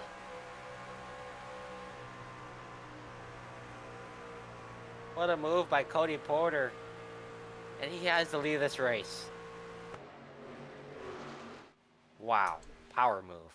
And he did a great job just getting to him. I mean, you see the 23 and the 17, these guys are kind of stuck together.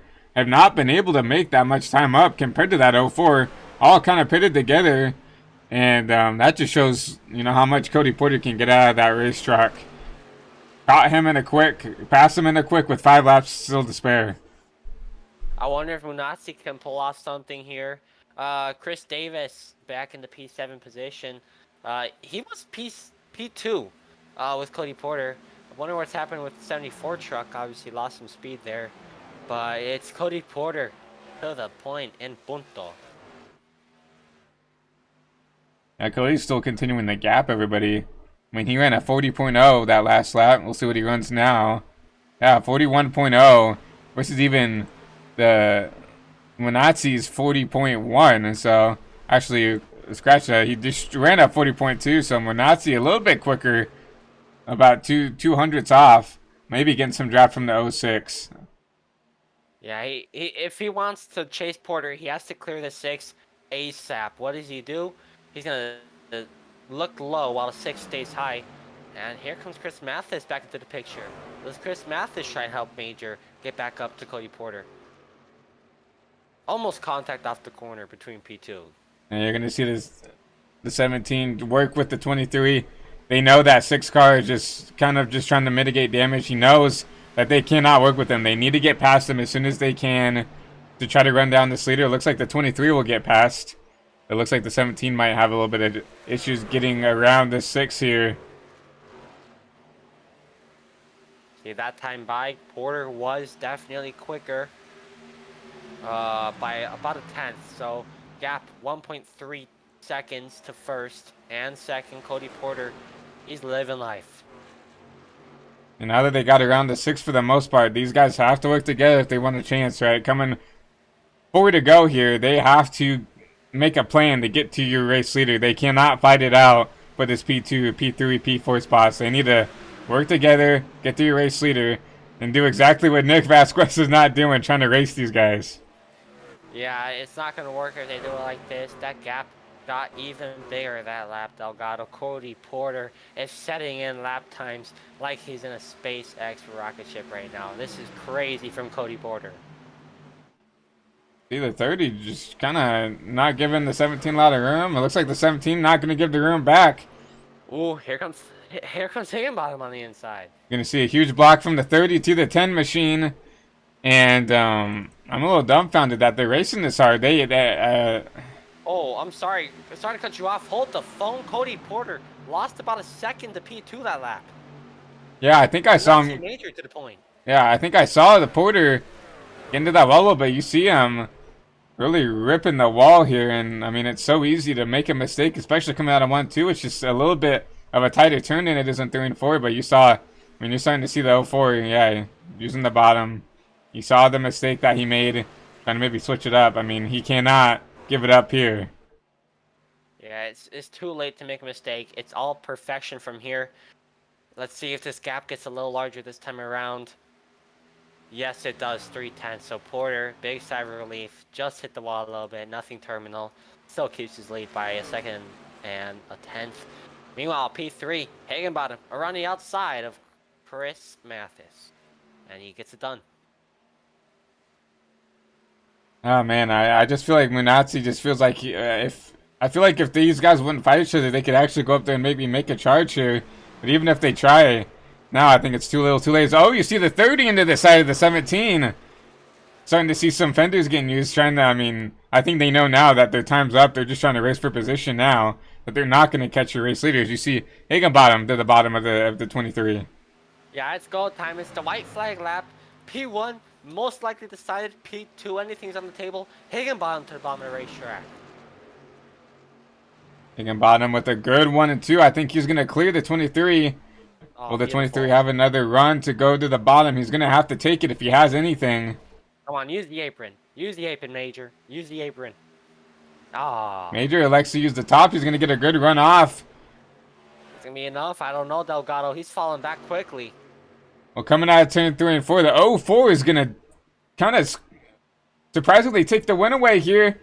Cody Porter wins, and Higginbottom going to steal P2. Munatsi Major, P3. What a race. Wow.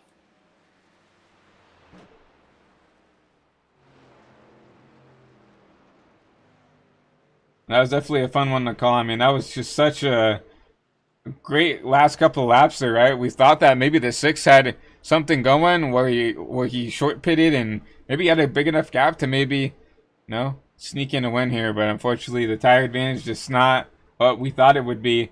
And Cody Porter came up here, took the lead, took it quick, and just kind of mitigated the damage. He's going to come here and win in this preseason race at Auto Club.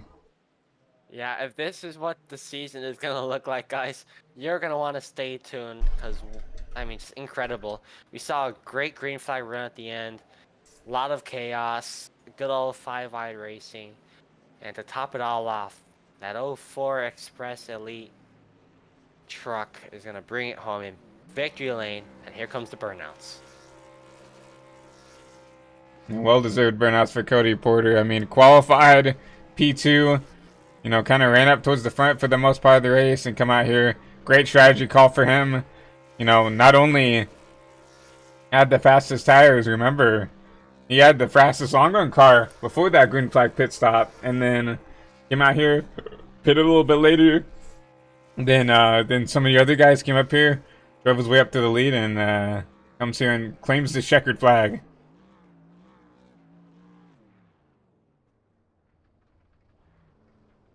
Gonna go take that truck up into the victory lane over here, right up here towards the start finish line.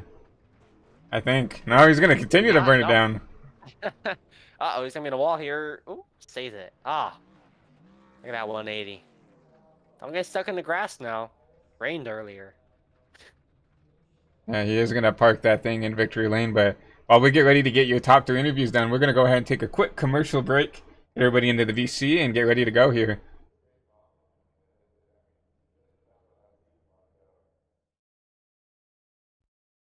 Racing isn't easy, but experiencing it is. iRacing puts you in the driver's seat with the industry's leading sim racing game. Drive on laser scan replicas of the greatest racing circuits from around the world. Go head to head against other drivers chosen by skill-based matchmaking to ensure competitive racing at every level. Compete across all your favorite series. In officially licensed cars, engineered to deliver the most accurate driving experience possible.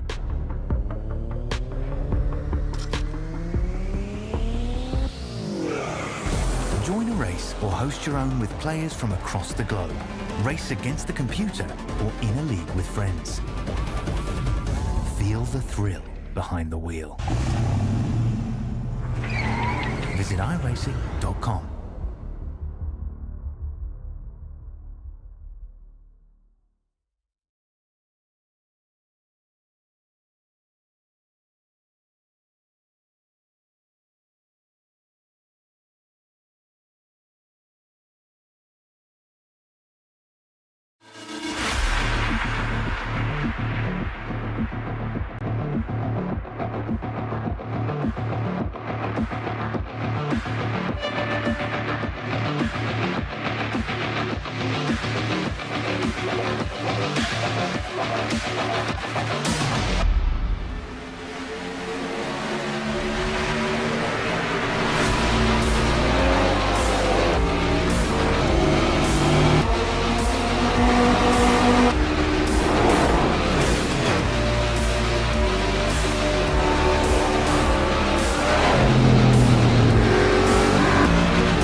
Alrighty, welcome back from that commercial break, everybody, and we're gonna go ahead and talk to your top 3 here.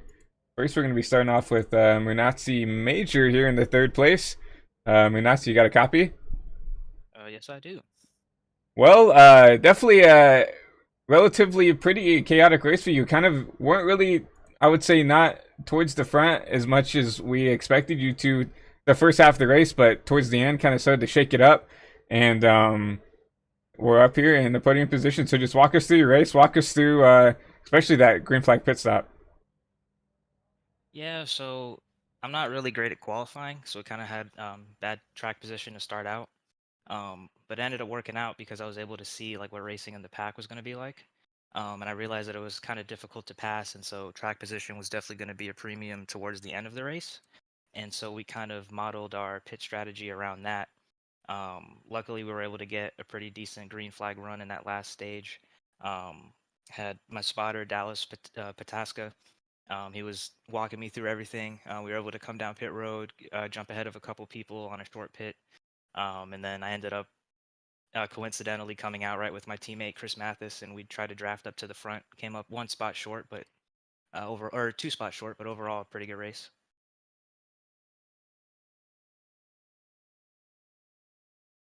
You got anything from Christian? I mean, well, Nazi, yeah, you mentioned it.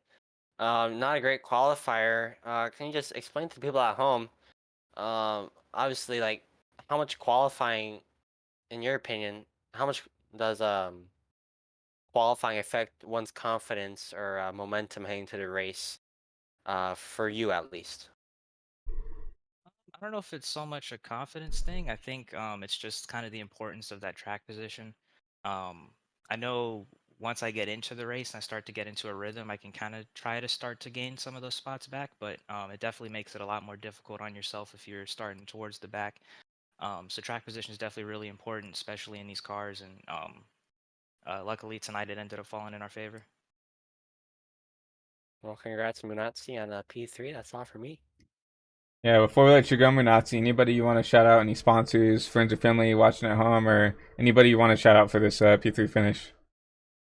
Definitely. So I want to thank Majors Garage Esports. It's been great working with them. My teammates, Chris Mathis, Hank Moore, Chris Vickery, and then everybody else with the team that's working on our sets. Dallas Pataska, team owner, Mike Oilette for letting us run this series. So definitely want to thank Majors Garage and then you guys for putting on this series. Well, we definitely appreciate the kind words. But yeah, we're gonna let you go ahead, get out of here, and celebrate with your friends, and family, and hopefully we can talk to you up here, maybe in Victory Lane, up there in February for that Daytona race.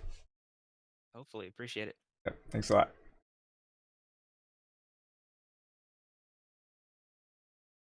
And now we're gonna go ahead and drag in your P2 finisher, Hayden Higginbottom. Hayden, you got a copy?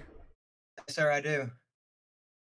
Well, definitely. Also, kind of an up and down race for you. Kind of, I would say, the kind of the same story for you. I mean, looks like you didn't qualify the best, but really did a good job getting your way up to the front. Really, pretty early, unlike Munatsi, and kind of shook things up with the green flag pit stops. But just walk us through the race. Walk us through how you got up there in this podium spot. Well, this one was very eventful for me. The first pit stop we had, my crew chief didn't tell me where the pit box was, so I ended up just staying out that entire stage. And then second stage wasn't too bad. And then the third stage, when I was running up front, when I was running for like I think it was third, I hit the wall like a dummy and got like I think when I went back in the pits, it was 3 minutes of optionals and my wheel was out of alignment. So I was kind of like, I don't know how well I'm gonna do, but I guess I'll go out there and try. And it worked out pretty well. I got second, so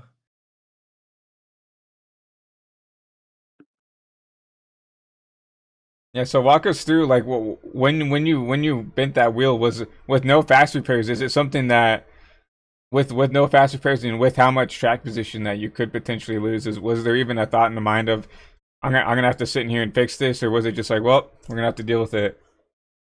the only thought I had was if there's a caution, I was gonna try and do as much as I could. But I told myself if we're still green and we're doing a green flag pit stop, then I'm not gonna try and fix any of it. I'll just roll with it and see what happens.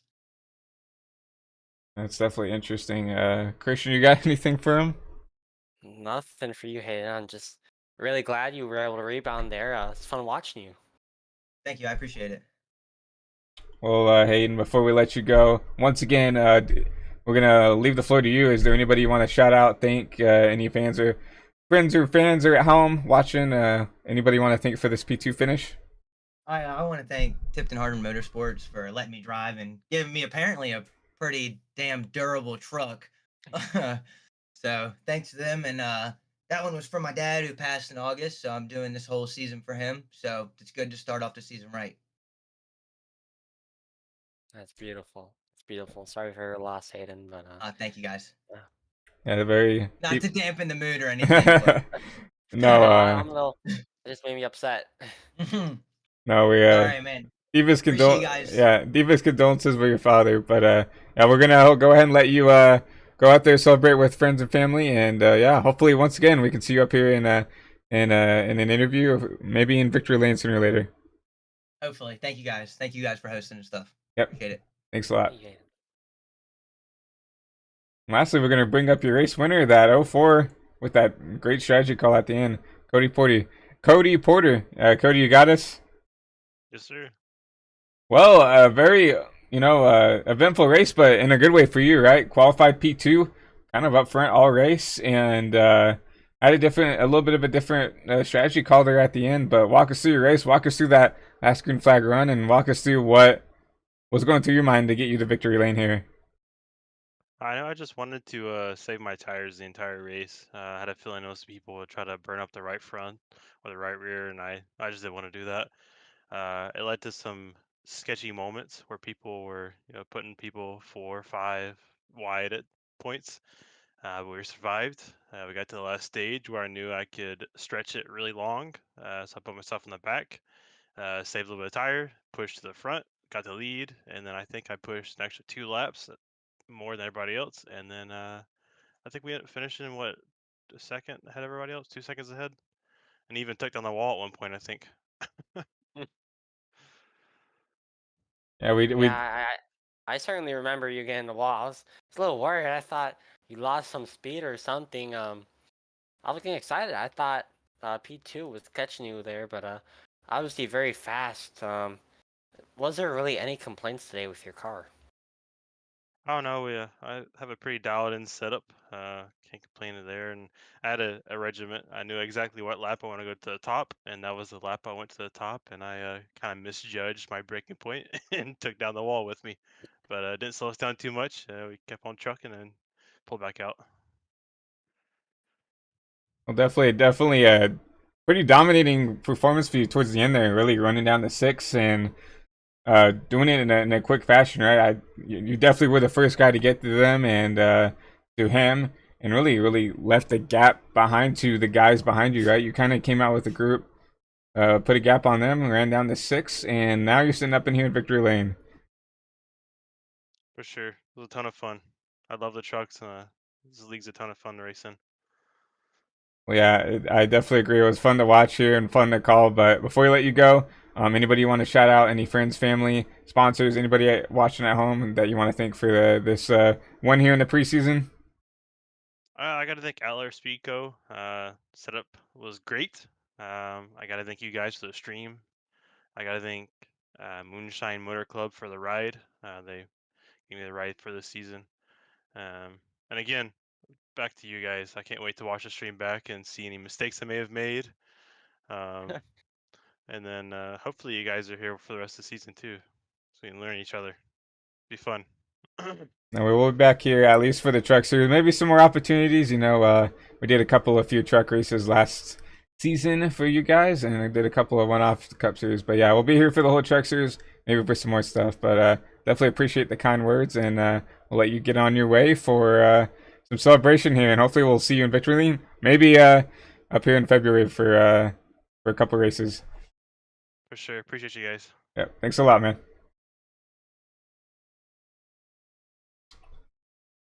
And that was your race winner here at Auto Club. Once again, a pretty entertaining, pretty dominating towards that end of the run with Cody Porter. But Christian, what a race, man. So entertaining. So many 3, 4 wide at the start, 5, 6 wide at the start. I mean, they definitely put on a show for the fans at home here. Yeah, we saw a lot of what I expected to see. A lot of 5, 4 wide racing all around. Some crazy restarts. Exactly what I wanted to see. It's going to be such a great season for the VRS Truck Series, Delgado. And I can't wait to be here to see it. Yeah, I mean, coming into the race, we knew we had some really talented race car drivers. Me personally, who raced in this league for a good couple seasons, I knew, we were going to have some great racing here. And obviously, these drivers did not disappoint tonight here, even with the preseason race. Nothing on the line here, just some good race car drivers going at it for the win. And obviously, you see right here the Soul4 burning it down here at Victory Lane. But before we go, let's go ahead and get your race results here. Brought to you by High Velocity TV. You see Cody Porter. You wonder we just talked to him right there. Winning the race here. Nathan Higginbottom, P2. We talked to him as well. And the first person we talked to, Monazzi in that P3 spot. Chris Mathis, P4. Nick Vasquez rebounds to a top 5. Chris Davis and P6. Jared Ferreira and P7 with that strategy call. Stephen Menke kind of recovers to a P8. Pretty decent finish for him. Adam Smith and P9. And Noah Hamilton's going to round out your top 10. How about P11? That's Matthew R.D. Campbell. 10 seconds behind the leader, just outside of top 10. Then William Ransone trying to recover after an earlier incident where he got airborne, but landed safely back on all 4 wheels. So somewhat decent recovery for him. He'll definitely want more at Daytona.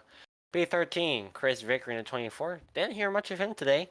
Neither did we hear much of the P14 car of Jim Mott. Then we got Hank Moore, P15. Michael Deitch, P16. Henry Kohlhoff. Kind of an interesting strategy call at the end of the race. Didn't work out for him. He tried the overcut. He's going to finish P17. A disappointing end for him today. P18, 31 truck of Zach Hummel.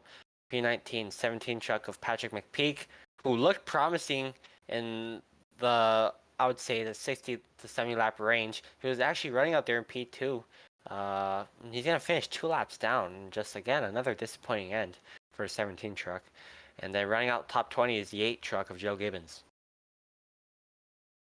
And the rest of the field back here, laps down or out of the race. Julia, we saw her make some contact with the 63 of Kalhoff, and she's going to finish 4 laps down. Gregory Ballard with 14 laps down, and everybody else out of the race. Justin Bell, Matthew Owens, Rodney Pitcock. Really good. It looked like he maybe had a chance to do something. Ryan Taft, Austin Runkle, Noah Hunt, Josh Stoles looked really quick as well in that 99. Unfortunately out. Noah Nicholson out as well. And rounding out the field, Jeremy T-Bon, Thomas Villano, and Diego Rodriguez out of the race early. Yeah, Delgado, in my opinion, I'm most disappointed today for Pitcock. I mean, that was just the worst way to end a race. In my opinion, he probably was going to win this race today. He started up in pole. He had such great race pace, and just unfortunate, got wrecked in the middle stage of the race and couldn't recover, obviously, and DNF'd unfortunately today for him. And that's Auto Club for you. Really aggressive racing. We saw that 5-6, wide, and obviously with the preseason race, you're gonna see some people be aggressive and maybe make some moves they probably won't do when they're racing for points. And you saw a lot of great racing, a lot of great battles, and you saw a really come behind win from Cody Porter, running down your leader towards the end there and claiming his checkered flag here at Auto Club.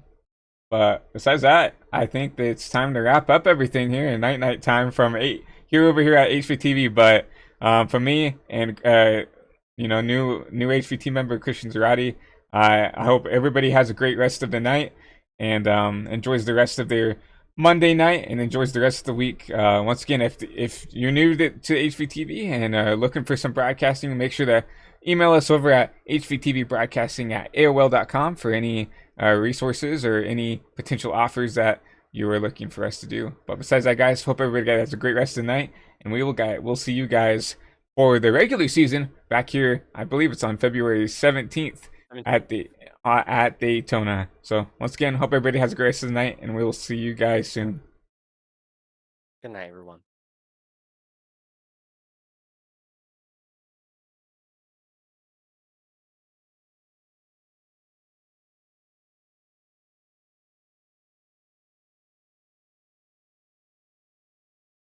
Yeah.